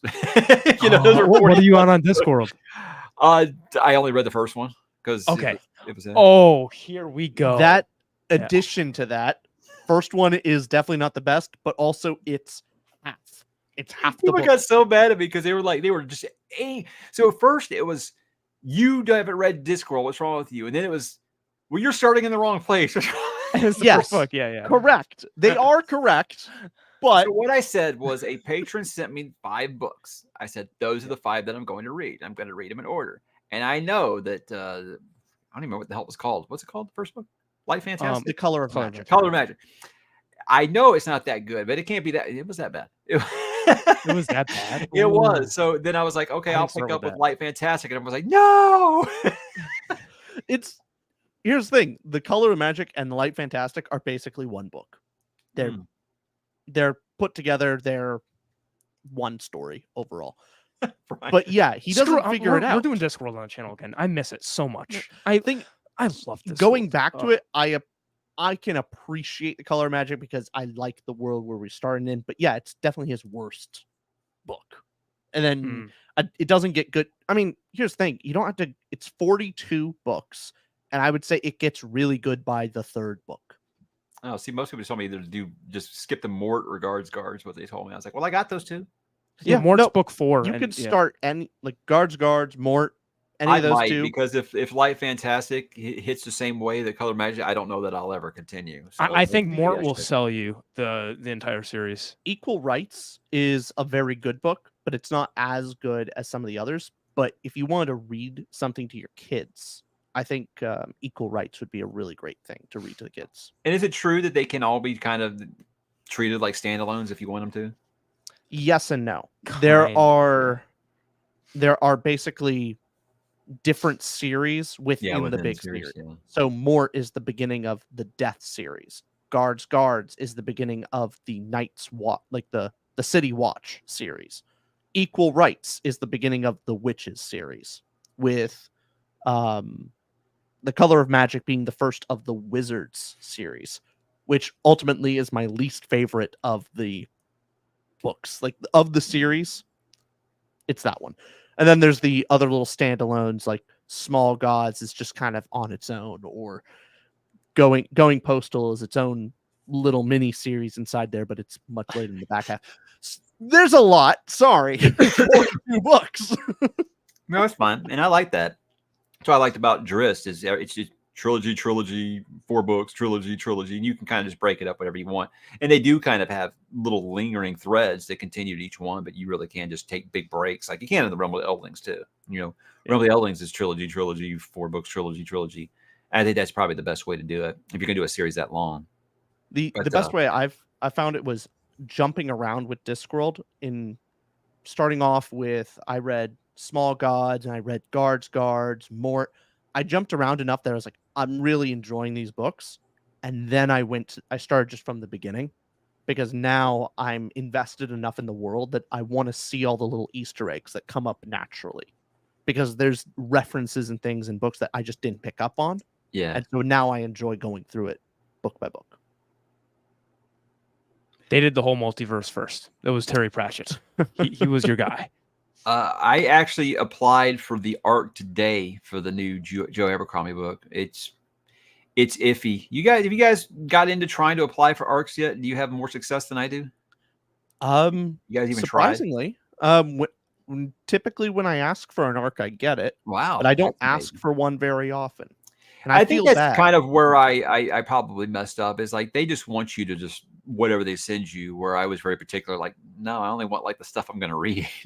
Right. You know, but to me, I think the breaking point was when like Pierce Brown was actually emailing his editor, send this guy Lightbringer, and they wouldn't do it. And he had to send me one of his personal copies. What? That's how I was just like, forget it, you know. And the thing is, I've learned is like a lot of authors are as frustrated with it as some reviewers are. And I don't think I'm entitled to anything, but it just got to the point where it's like, if you want to send to me, cool. I'm not going to beg for it or whatever. But I don't know. It's really weird. I can't get approved for a Stormlight arc, but yet they send me the first of the secret projects without me even asking for it. So I don't know. I don't understand Tor.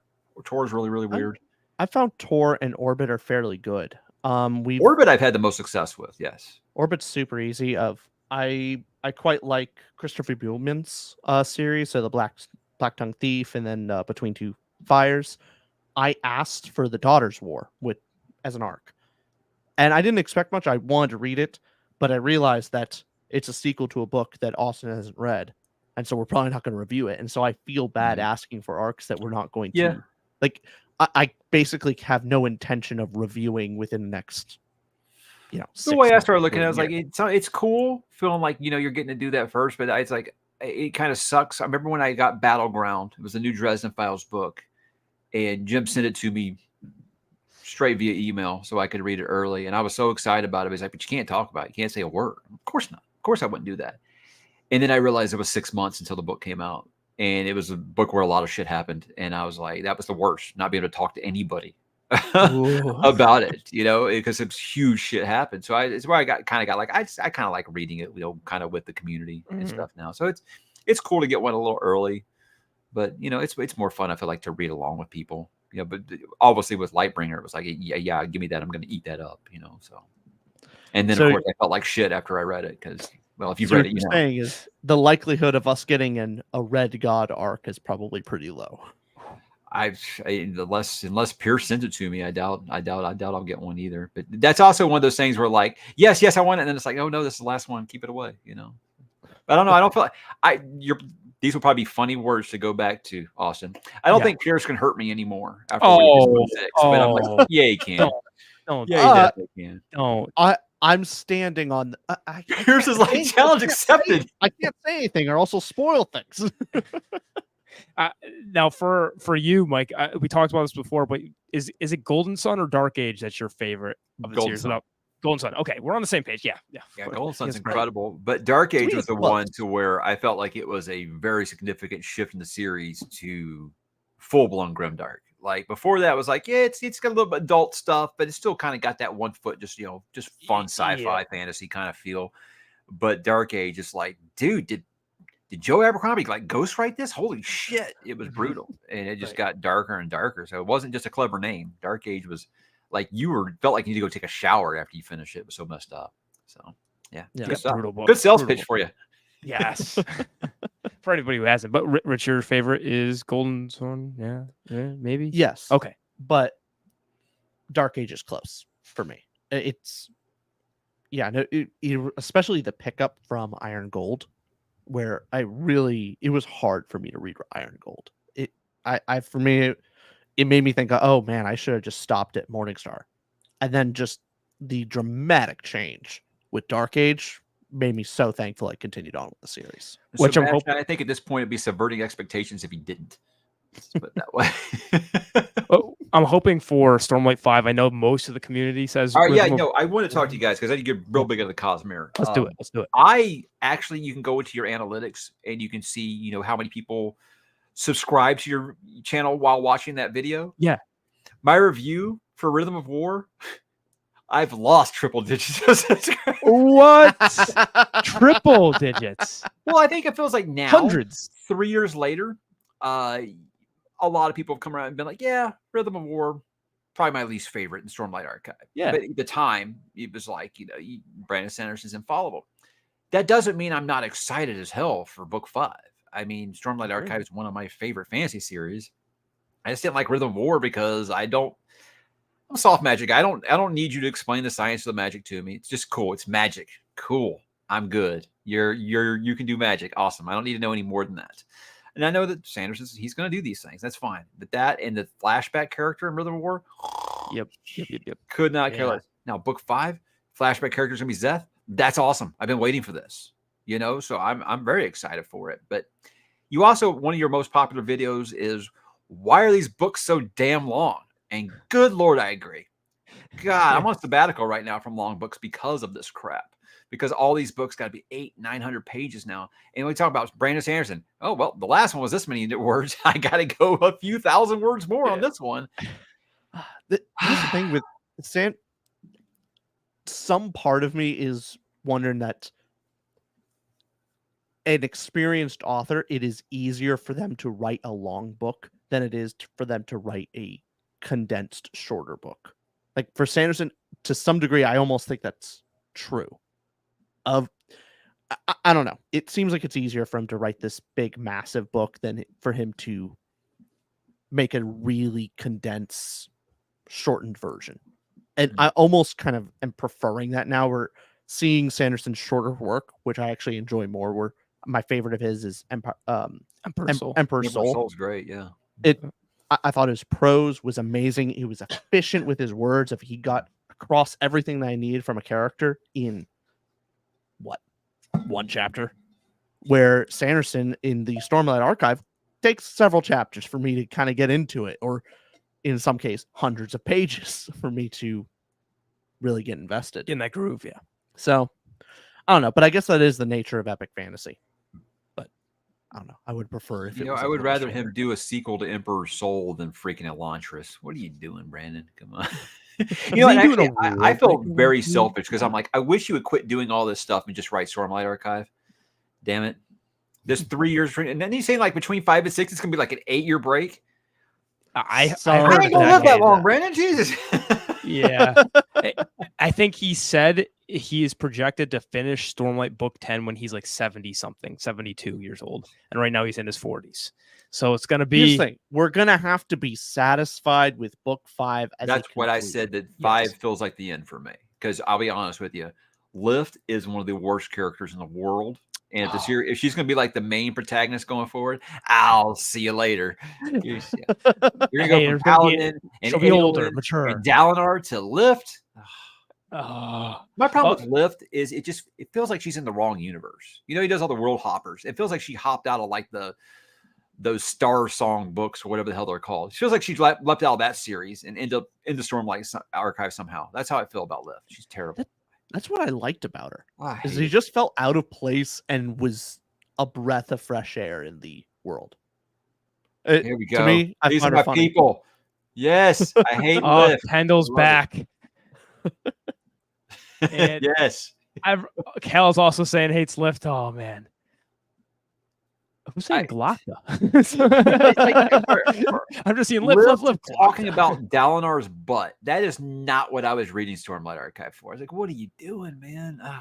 The Photoshop or whoever put of Dalinar's butt as the cover. Is that what you're talking about? What are you talking about? No, there's like in the book. In Oathbreaker, she actually talks about Dalinar's butt being. I was talking about the meme where somebody like took Wind and Truth. Did you ever see that? Did you guys see that meme? No. Oh, Mike knows, of course, right? I'm gonna be honest.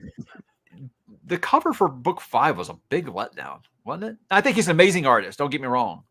I was just expecting so much more because I felt like the first 4 have been like awesome. Well, here's the thing. I would say the covers. If we were to rank all the covers, it's in reverse release order. Of the best cover of the entire Stormlight archive is The Way of Kings. And then it kind of goes down from there. I still like them all. But I think so. Maybe sometimes I actually like forget because like up over here on the wall, I have it's on the actual end cover of the book. The end pages is of Shallan actually drawing in the inner journal. Yeah. In the desert. Yeah. That's like my favorite. And I have to remember sometimes that's not the cover. That's just your favorite art from that series. So yeah, you might be right there. But yeah, Way of Kings is amazing cover. Perfect. Yeah, I didn't mind. Wind and Truth looked good, but I don't think Way of Kings can be beaten as far as the cover goes. I may like Wind and Truth cover more than the 4th book, but only close. I don't know. I guess in the end, I guess it don't matter. I just think that they set a precedent with how awesome those covers are. But I do agree with Brian that the words are taking up too much of the cover. No, yeah. If we look at one of them, someone messaged this. Here, I'll grab a Rich. Slip out. It's so hard to take those books off. Yeah, so just taking one of them. Some people complain because, like, when you look at a book like this, it has Brandon Sanderson, obviously, like, boom, boom, huge, even bigger than the title too. Which the expanse. What do you both? My guess is that's a publisher choice. Yeah, Mike? Do you think that?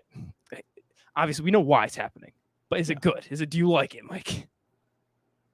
Do I like what? That the name's bigger than the title? Yeah, the author's name's bigger. Yes, that just looks like. Here's my thing that bugs me more is like if you're going to do that, make them all match. Why are you going to put the words this way one time and then this way the next time? What are you doing, Tor? That's an unforgivable sin for book publishers for me. When they switch the orientation so the spines just now never match. All right, hate it. Yeah. Oh, terrible. It's got to look good on the shelf. I'm reading Bloodsong right now, and man, I am very nonplussed. Let's put it that way. But if you guys are big Name of the Wind lovers, you might like it because it very much seems like a love letter to Name of the Wind.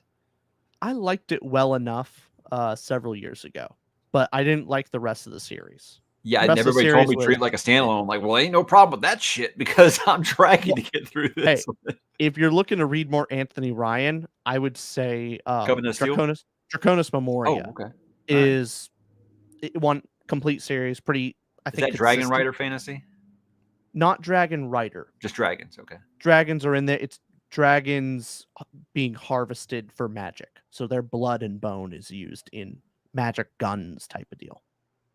Also, is it more Napoleonic or Somewhat, yeah. kind of like a flintlock type? I wouldn't say it blows anything out of the water, but it is really enjoyable series. Fun romp. Nice. Okay. I know. I mean, I going to be honest about these things, but man, it was tough because this book has like universal acclaim. I'm like, I'm about to become a pariah, because I'm just like, I'm not miserable. I'm not miserable reading it, but did you not like Pariah? To read more Anthony Ryan, honestly. It does. Have you read his book, The Pariah? Yeah, have you read it? Was that that was an unintentional pun. Oh. did you actually not know about that? I realized what I said right after you guys went off. Okay. But no, it wasn't actually. That was a happy accident, really. Okay. But I do have Covenant of Steel, and the thing is, I also have 4 other books in the Bloodsong universe. So, whoopsie. Yeah. My Anthony Ryan shelf it's pretty substantial, and I've not read quite a few of them. Talk about him enough for how many books are. He takes up a whole section of the shelf. I'm just hoping he doesn't become like a Mark Lawrence for me, where it seems like Mark Lawrence on paper, there is no reason I should not love Mark Lawrence. I've read 4 Mark Lawrence books, and I have no interest in reading anymore. Oh, so why is that? When you love an author so much and just have no idea. What are the 4 books? The first 2 in the Prince of Thorns, whatever that's called. Yep. The George Steer with the Broken Empire, where he decided to make his lead character a complete sociopath. Yeah. Yep. That one. And I started the Book of the Ancestor, and the first book, I was like, I don't know, there's something his character writing it just doesn't grab me. I don't ever really get latched onto his characters like at all. Yeah, I don't think you would like a book that wouldn't burn with his library trilogy. It's very much characters are very very, and even then with Book of the Ancestor, by the end, I liked the characters, but the big draw for me was his prose and his world. Was masterful. I can see why. If people like those things, I mean, he's talented as hell. I mean, it's just his style's just not for me, I don't think. But it just all of the like you click on Goodreads and you click on a Mark Lawrence book and it'll be like other readers liked, and every other book it lists, I'm like, these are all books that I love. So it feels like on paper I should love this guy, but I don't know. I feel like I gave him a fair enough try. 4 books, I feels like enough. But you said you liked them all too, is the weird part. So you liked each and every one you read, but you said the Ancestors that you didn't like. The book. No. It says that other readers liked these books, and it puts like the First Law up there and things like that. Other books that I like all those books. Got it. So I feel like I should like Mark Lawrence, and a lot of people like Philip. I know that he really likes a lot of the same Grimdark books I do, and he just was all about that. I know you're gonna love Mark Lawrence. And I was like, hey. Sometimes no one thing is for everybody, right? Right. I couldn't get past the first chapter with the Prince of Thorns. First book was actually all right.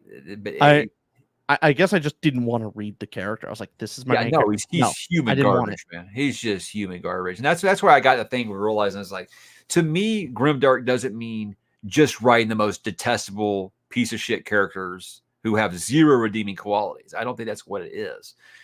With Joe, it's like he has his characters have these bad things, but they'll do something sometime that gives you like a glimmer of hope for them. And they'll probably break your heart somehow. But I feel like, I don't know, you root for those characters. Whereas you open up Broken Empire with Jorg and his gang just like raping people. Yeah, it's probably not going to be a book for everybody, I don't think, So it's just, But you like your morally gray, but somewhat rootable. I don't like you just being a complete psychopath serial killer. No, that's not the kind of character. I mean, also, unless you're writing like a Dexter book, I'm not really into Do you like your villains to just be straight up psychos, or do you want your villains to have some sort of? No, I like them to have motivations. Mustache twirling is no, unless it's like Dark Lord Sauron or something like that. Your Dark Lord. They don't. Like they more don't of a thing than a character, right?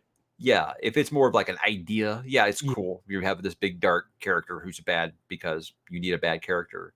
Mhm. But the characters are just like, ha ha ha, I'm so evil. It's like, why? I want to know why. So that's why I like a series like The Bound and the Broken, someone brought up. Something that he's done in those books that I love is you go through the first 2 books and you think, okay, these are your villains. They've done all this bad stuff. Clear cut, you know who the good guys and the bad guys are. And then book 3, he starts giving you some POV characters of those villains. And you're like, well, I'm not saying that they're right, but I'm not saying they're wrong. I love that when you're able to do that and still be clear who your good guys and bad guys are, but actually give them reasons and motivations why they're doing it. You're doing something right. And I think that's what George did right for so long. It's like a lot of those characters, even the evil. Remember you read Song of Ice. If you read Game of Thrones for the first time, if you guys read it before the show came out, Jaime Lannister, fuck this guy, man. He's pushing kids out windows, sleeping with a sister, irredeemable. And by book 3, you're like, please, George, don't kill Jaime. He's my favorite.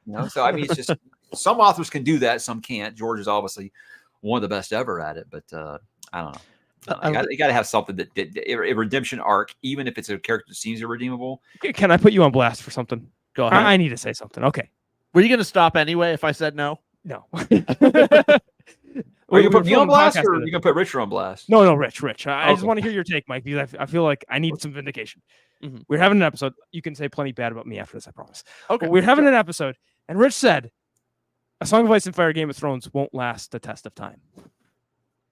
The show or the books? The books.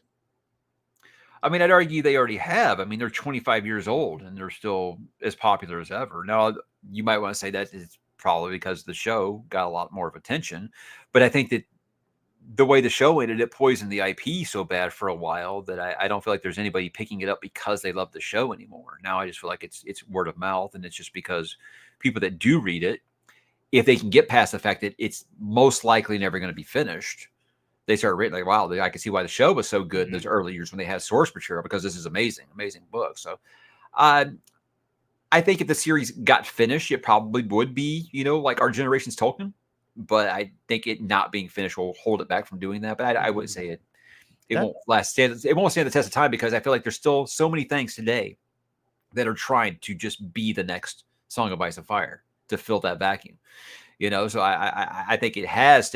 I mean, how long are we talking here? I mean, I think the 25 years for a series that's had 5 books, yeah, what is pretty big. I was just putting it on the level of Tolkien, To Kill a Mockingbird, and things that are going to last multiple generations.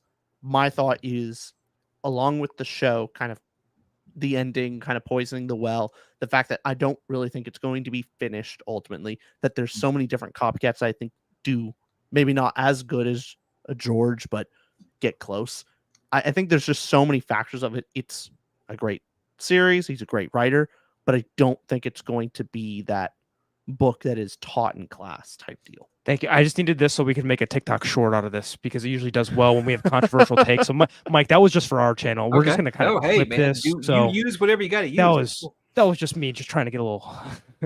You got to farm that content. Because I updated my favorite fantasy series of all time, and on the most recent reread, I was like, yeah, this was my favorite fantasy series for a long time, and really the only thing bad I can say about it is it's not finished. I don't think is that enough to keep it off of being my favorite. And people were pissed that I had it my personal number one. That it's funny how people get so upset about that, but they just were pissed that I would put an incomplete series my favorite fantasy series of all time. And I'm like, it doesn't have to be complete for it to be your favorite. I think there's a difference between favorite and what you acknowledge as if I'm acknowledging it as the greatest of all time. Yeah, it's Lord of the Rings, but my favorite of all time, yeah, it's gonna be Song of Ice and Fire. Oh, they're asking Rich and Austin top 5 series off the dome. Oh, that's Coop. Oh, hey, Coop. Coop's still here. Yeah, we don't need to answer. Okay, we can ignore it then. Move on. Oh, you don't want to answer? No? Okay. He could just call me. We've actually never done one of those videos yet where we've had the top 5 or top 10 type of book series, or the end of the year wrap up type of thing. I don't know. I always feel odd about it because it changes so frequently. So when the thing that gets me is like a year down the line, someone would be commenting like, really, this is your favorite? Like, it's old. It changes all the time. So I don't know. Just like our book reviews. I mean, we've changed our opinions on that too. But sure, but with Mike, so Mike, with you and you do the top 5, top 10 types of stuff, do you have to, you know what? We're an hour 40 in, okay? Let's get real. Mike, let's put off the facade. When you're coming up with content, where do you pull this out of your ass? Where do you just go, you know what? I'm taking the lowest bar idea, top 10 books. You know, I'm coming at you. No, actually, where do you come up with the ideas? How do you come up with 3 a week we could barely hold up to? Like this. It's well, I say that I have more content ideas than I have time. Really, it's just I just listen to the comments, what people want me to do. So like I don't like doing top 10 videos. I feel like it's the slideshow of videos. You know, it's just lazy, and a lot of people will put out their top 10 fantasy series 4 fucking times a year, and I think it's really lazy of them to do that. But they do it because it gets like 200,000 views. I get it. For me, it's just I just like to give the audience what they want, and people want me to do videos like that. I'll do them for sure. But I don't know. I think sometimes some of my ideas are recycled quite a bit. You know, like I've done, you know, videos, books I'm going to start that have been recommended by viewers. It's like the same video I made like 3 months ago. It just has a different kind of title. And you have multiple reviews too, because your channel's so old now, where you have a Blade Itself review and another one, a more recent one, a First Law one, another First Law, which is it's cool to see your opinions, how it changes, or obviously a more up-to-date re-reviews with stuff like that. Is like some of those, like I redid the Red Rising ones is because I didn't have the format that I have now. Back then it used to it was literally the Wild West. I turn on the camera and be like, I'm gonna talk about this book. Let's see what happens. You know, and then I would just ramble because I can do that clearly.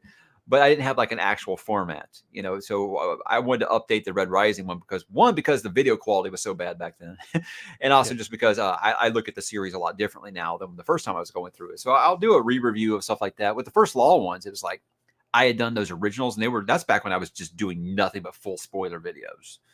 So I was like, I just want to do like some non-spoiler videos for people who were on the fence about reading it, you know, because in the end, I just want more people to read First Law. So that's why I redid those. So I'll redo some old ones if I feel like there's more to say or my opinions have varied a little bit.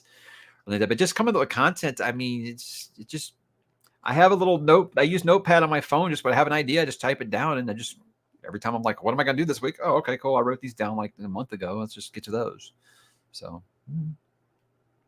yeah. Sometimes I piggyback like off Johan. So I just make sure that I had to really make sure I give him a lot of credit when I made that video and things like that. But I try not to do that too much because I don't want to be jacking your takes, guys. You know, I don't want to do that. I don't want to try to be that guy because there are a lot of people who do that. I mean, do you know how many people have a?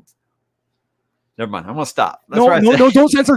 Come on. Just get into the good stuff. Well, I will say up front, I do not own the word weekly and I do not own the word update. But do you know how many people have a fucking weekly update now? About 1,200.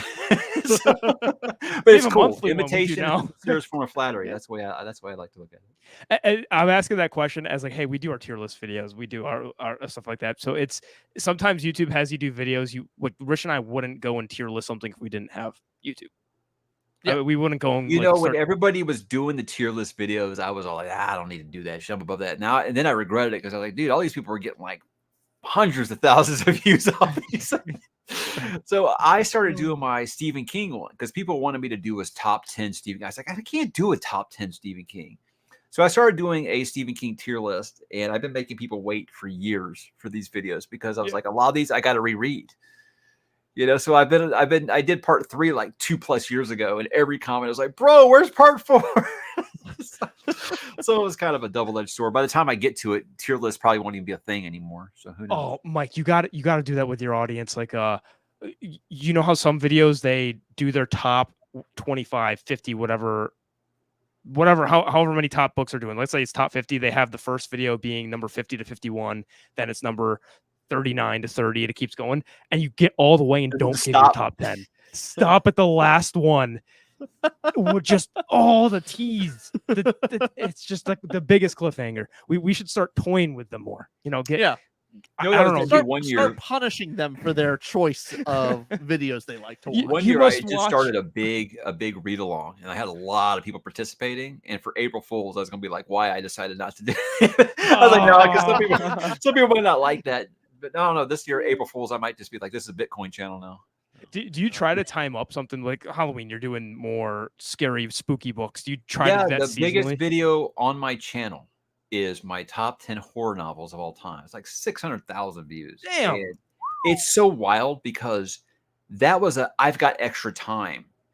I didn't plan to make that video at all. So, How debilitating is that when it's like the schmuck stuff that you give no effort does that? and the videos that I really pour my heart and soul into, Yep. and they get like 300 views. Yeah, that's the way it goes. It's sometimes you have those happy accidents. I still say the only reason my channel took off is because I reviewed Kindles at first, and people wanted to hear what a person who actually is a reader thinks about a Kindle, not like some dude who's just going to tell you how many teraflops it has. You know, the tech channels aren't going to tell you what it's like if you read a lot of books. Right. And so I think I got lucky there. But the horror video, I still to the day have no idea how they get. And then every Halloween, it's just like Evergreen. It comes back. It comes back up. You can go look at the analytics, and it goes like this every year. Gotcha. In Halloween, it goes up every single year. So it's just I'm thankful for it. It brought me a lot of new viewers, but it's also when you try to do something different on the channel and you have a lot of success with it, it's a double-edged sword because like I did Berserk reviews for a little bit. And that brought a whole new wave of manga fans. The manga fans don't give a shit when you talk about anything that isn't manga. So they subscribe, but they never watch anything.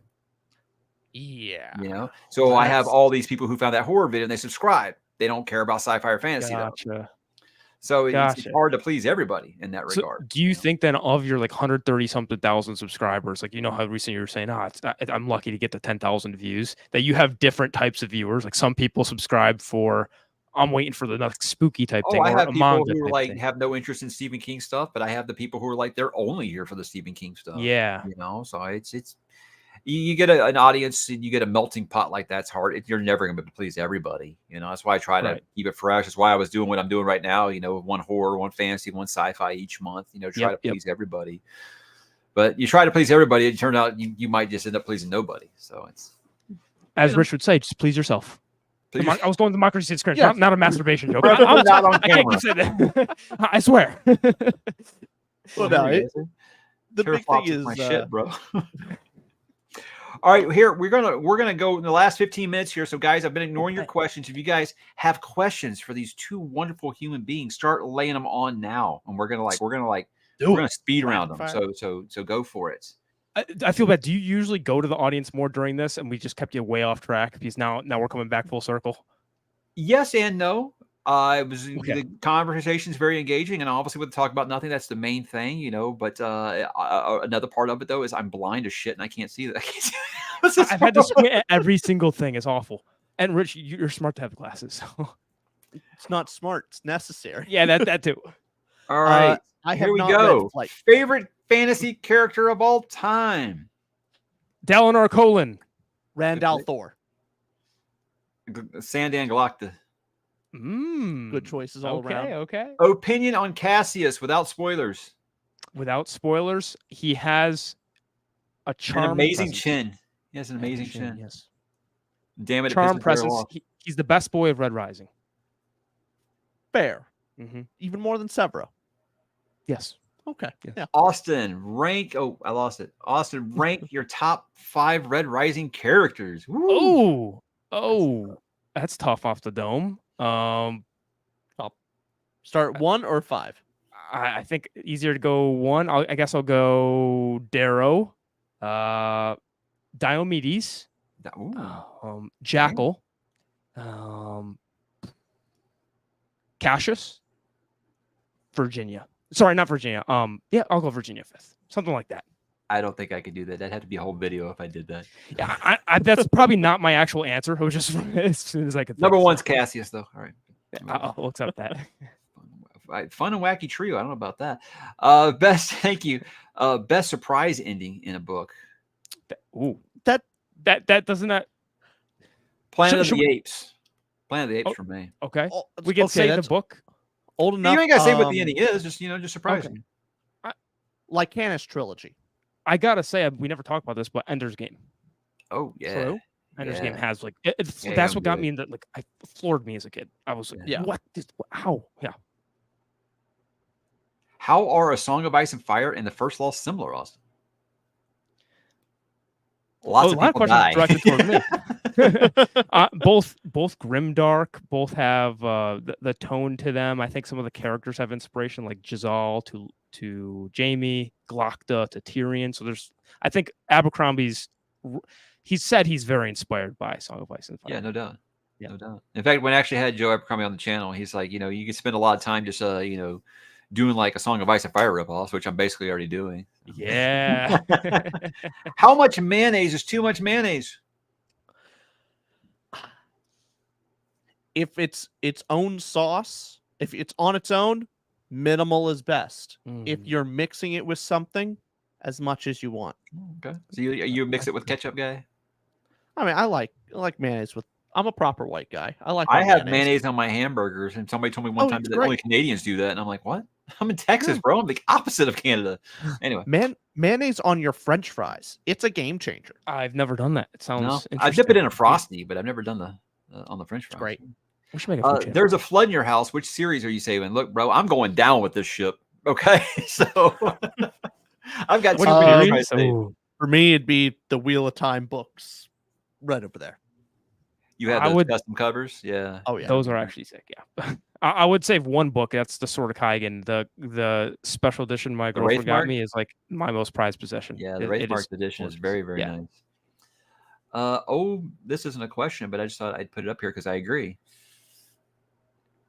Yes, correct. Yes, correct. There's nothing wrong. There is nothing wrong with mayo on a burger. Get out of here. Get out of here. My combo is mayo in a trash can. Yeah, mustard's grown on me as I've gotten older. No, mustard is the peak condiment. We agree. Wow. Oh, it's the best. Also has the best macro. Mustard and olives can die in a fire forever. Olives what can, would you recommend for someone just finishing Realm of the Eldlings and should have stopped at Tawny Man? I can't disagree. If you want the happy ending, stop at Tawny Man. Yeah. Favorite fantasy villain? Can I answer for you? You answer for me? You don't know mine. I know yours. Do you? Yes. I'll answer for you then. Okay. Okay. I'll answer for you first. Yeah, go ahead. Andros Guile. You know? Yeah. You remember? I care about you. I listen What series to is what you that? say. What series is this? Lightbringer. Yeah. The series. Andros? Andros. Oh, fuck. Ugh, God. Yeah. No, Andros was pretty good. That series just pisses me off because I thought it was going to be like my next great series, and then Blood Mirror happened. Yes, correct. However. Yes, correct. However, every podcast we've ever had, yes, correct. However, that's usually yes, wrong. Now, for you, it would be the Jackal. Yeah, I love the Jackal. Yeah. I love him. Shoot, I don't know. That's too good of a question. I don't know if I've got one. Here, someone's got Taravangian. That's a pretty good one. Taravangian, interesting. I'll say the Taravangian storyline and Win the Truth is the one I'm the most anticipating, though. So yeah. If you know, you know. Never know. Favorite sci-fi villain? Darth Vader. Are we talking about books? Oh, okay. Well, Star Wars is the book. Can I pick the 𝕤𝕖𝕟𝕟𝕟? Sure. I guess so. General? I don't know. If I'm allowed to pick the whole. I'll allow if you allow mine. Because Okay. I'm gonna pick the transcendent being from A Fire Upon the Deep. I'm gonna pick the AI thing. Good pick. Best bald character. It's a competition between Rich and Mike. I mean, they're both real close. Hey, I'm in Reformation. It's coming back. See,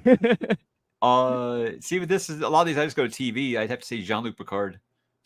I mean Walter White. Oh no, yeah, you're right. Jean-Luc Picard. Yeah, that's. I mean, he's got to be the coolest Frenchman ever, right? I mean, he's like the only one who didn't like just the only cool Frenchman. I mean, right. I would say The Rock from that really cool skyscraper movie where he jumps onto the other skyscraper and does the action thing. That's my favorite. Yeah. You know what though? That's the type of movies The Rock needs to be making, not the Tooth Fairy. I know he needs to stay there.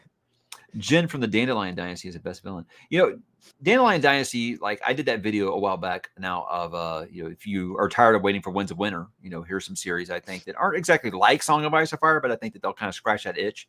Yeah. Dandelion Dynasty is the one I get recommended the most from Song of Ice and Fire fans, that they think that I would like it because they think it's the most like Song of Ice and Fire, just, without dragons. I think. I don't know. Maybe they're just not trying to spoil me because I saw the painted edges on the Broken Binding edition. Pretty sure those were dragons. So there we go. We still got to do Wall Storms. We do. Yeah. Sorry, Orcish. Well, we'll get there. Biggest reason to DNF a book. It's bad. It's boring. I mean, yeah. The character's a sociopath.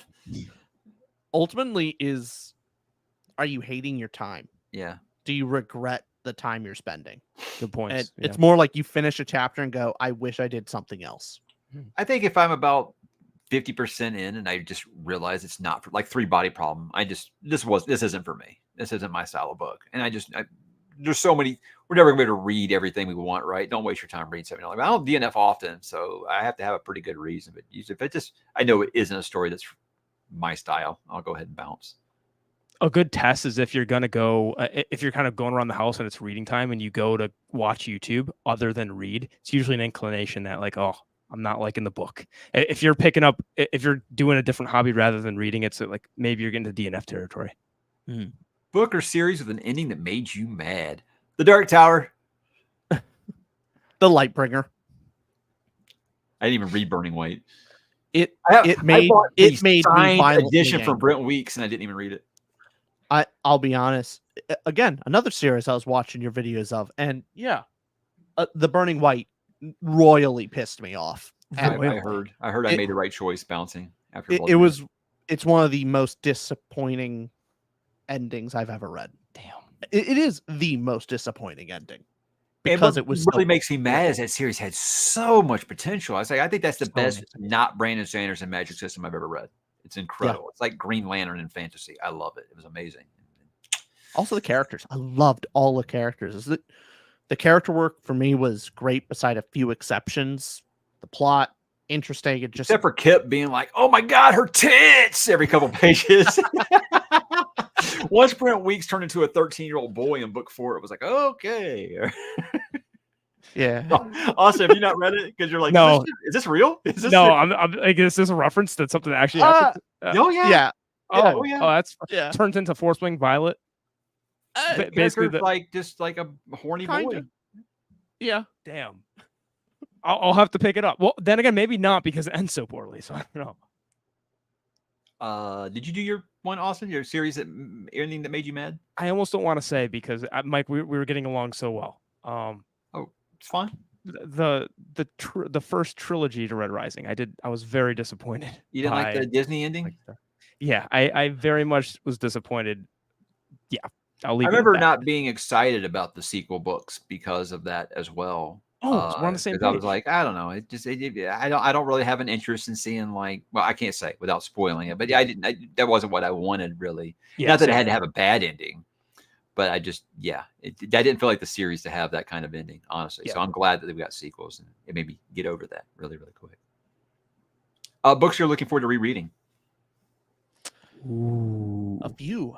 So I'm just now starting to reread Name of the Wind, and I'm looking forward to rereading it just so I can catch up on your sleep more accurately. No, it's I want to be more informed in my disdain.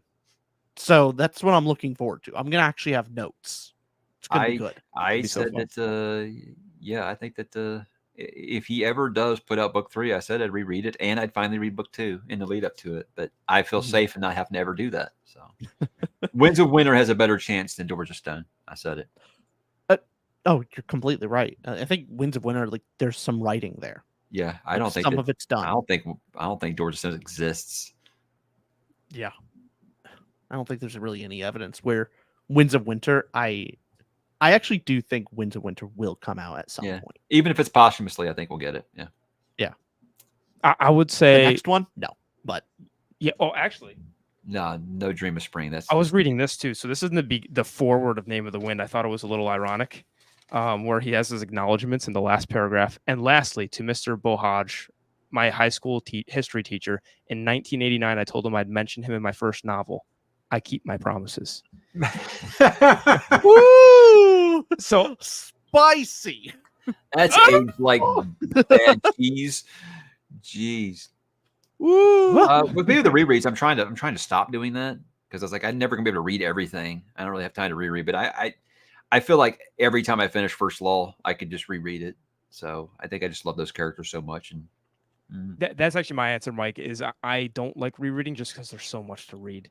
But if to reread something, it's kind of like a movie. I would want to watch the movie with someone else to get a different kind of experience angle. So I will start rereading more eventually when I have kids and I'm able to like read them a story that I've read. That would be a different kind of experience rather than just in my right. I head. enjoy doing that with Harry Potter with my kids. That's gonna be awesome. Yeah. Favorite TV show of all time? Stargate SG-1. Indeed. Buffy the Vampire Slayer.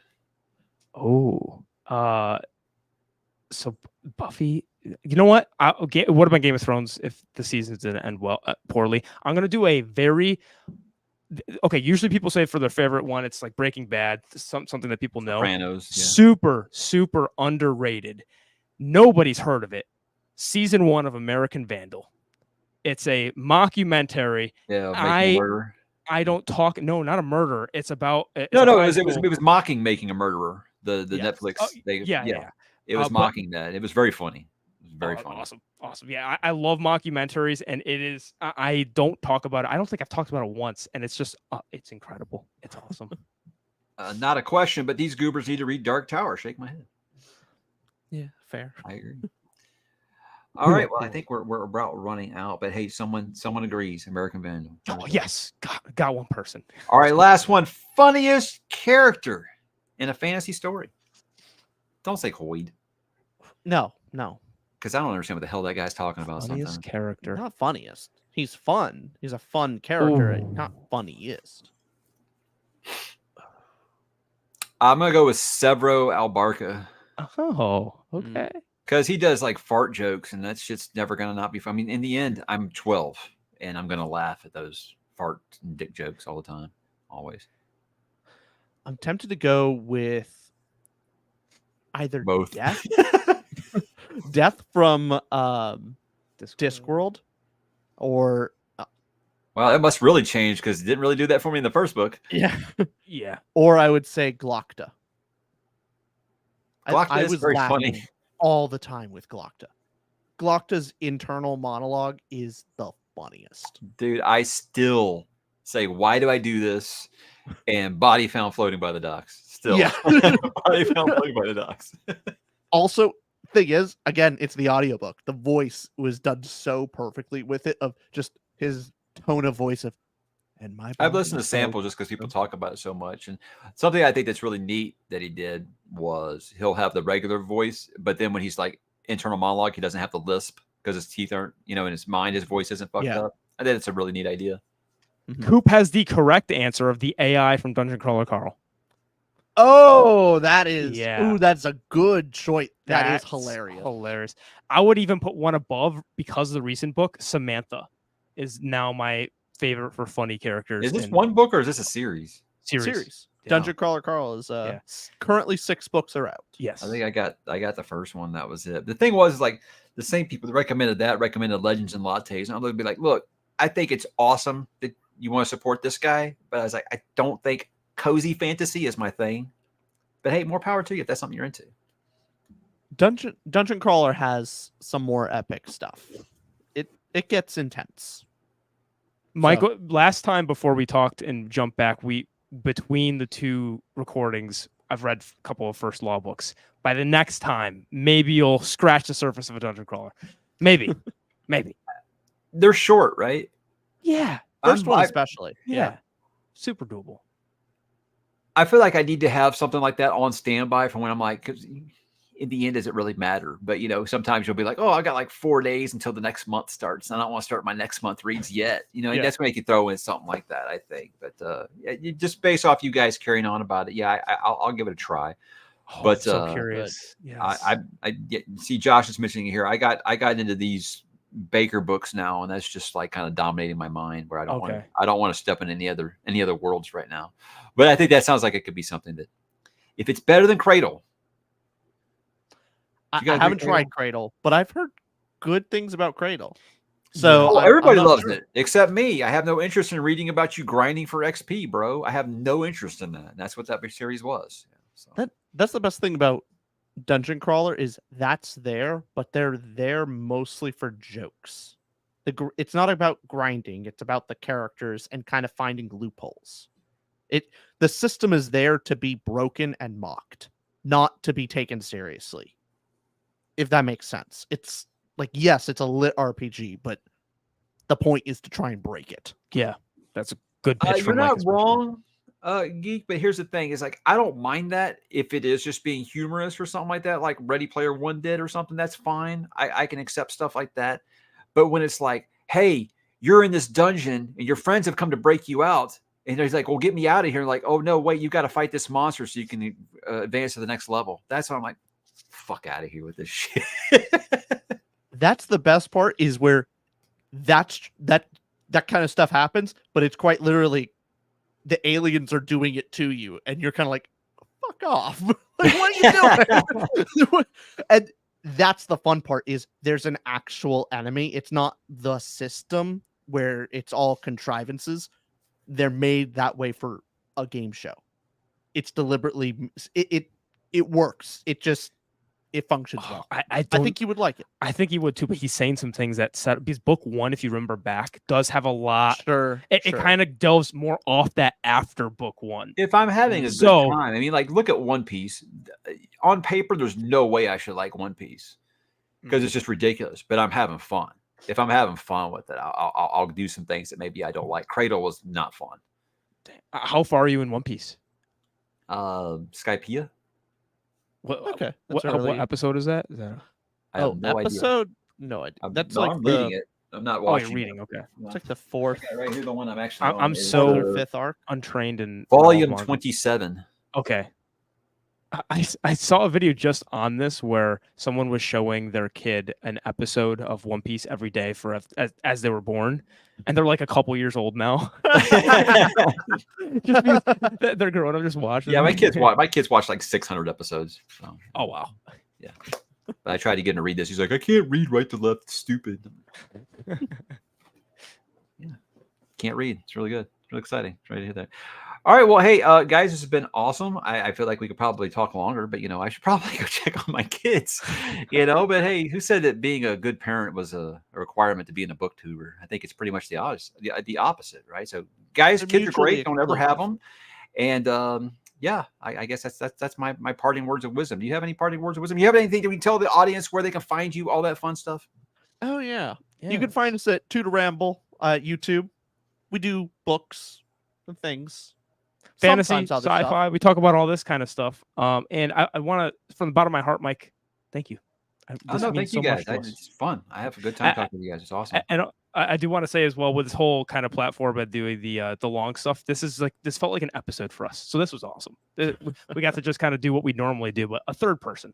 Well, I'll be honest. Like sometimes I'll be listening to you guys' show, and I'm like, I'm jealous. I miss this. I miss being able to just be in a podcast and just bounce stuff back and forth. And I just want to insert myself in the conversation. So I said, well, I got to have him on the channel so I can do that. It's my cheat. It's my cheat to be invited onto the podcast. Is just say, hey, come on my channel, and that way I can do it. Did the same with Andrew and MJ over at FanFi. I just felt like, hey, cool. I feel like I'm finally on the podcast, and I did that with Howler Pod as well. So that's what I do. If I like your podcast, I invite you on so I can find a way to be on it. It's really cool. It's a nice little cheat. Nice little cheat. All right, guys. Thanks for watching, and we will talk at you soon. Bye, everybody. Bye, y'all.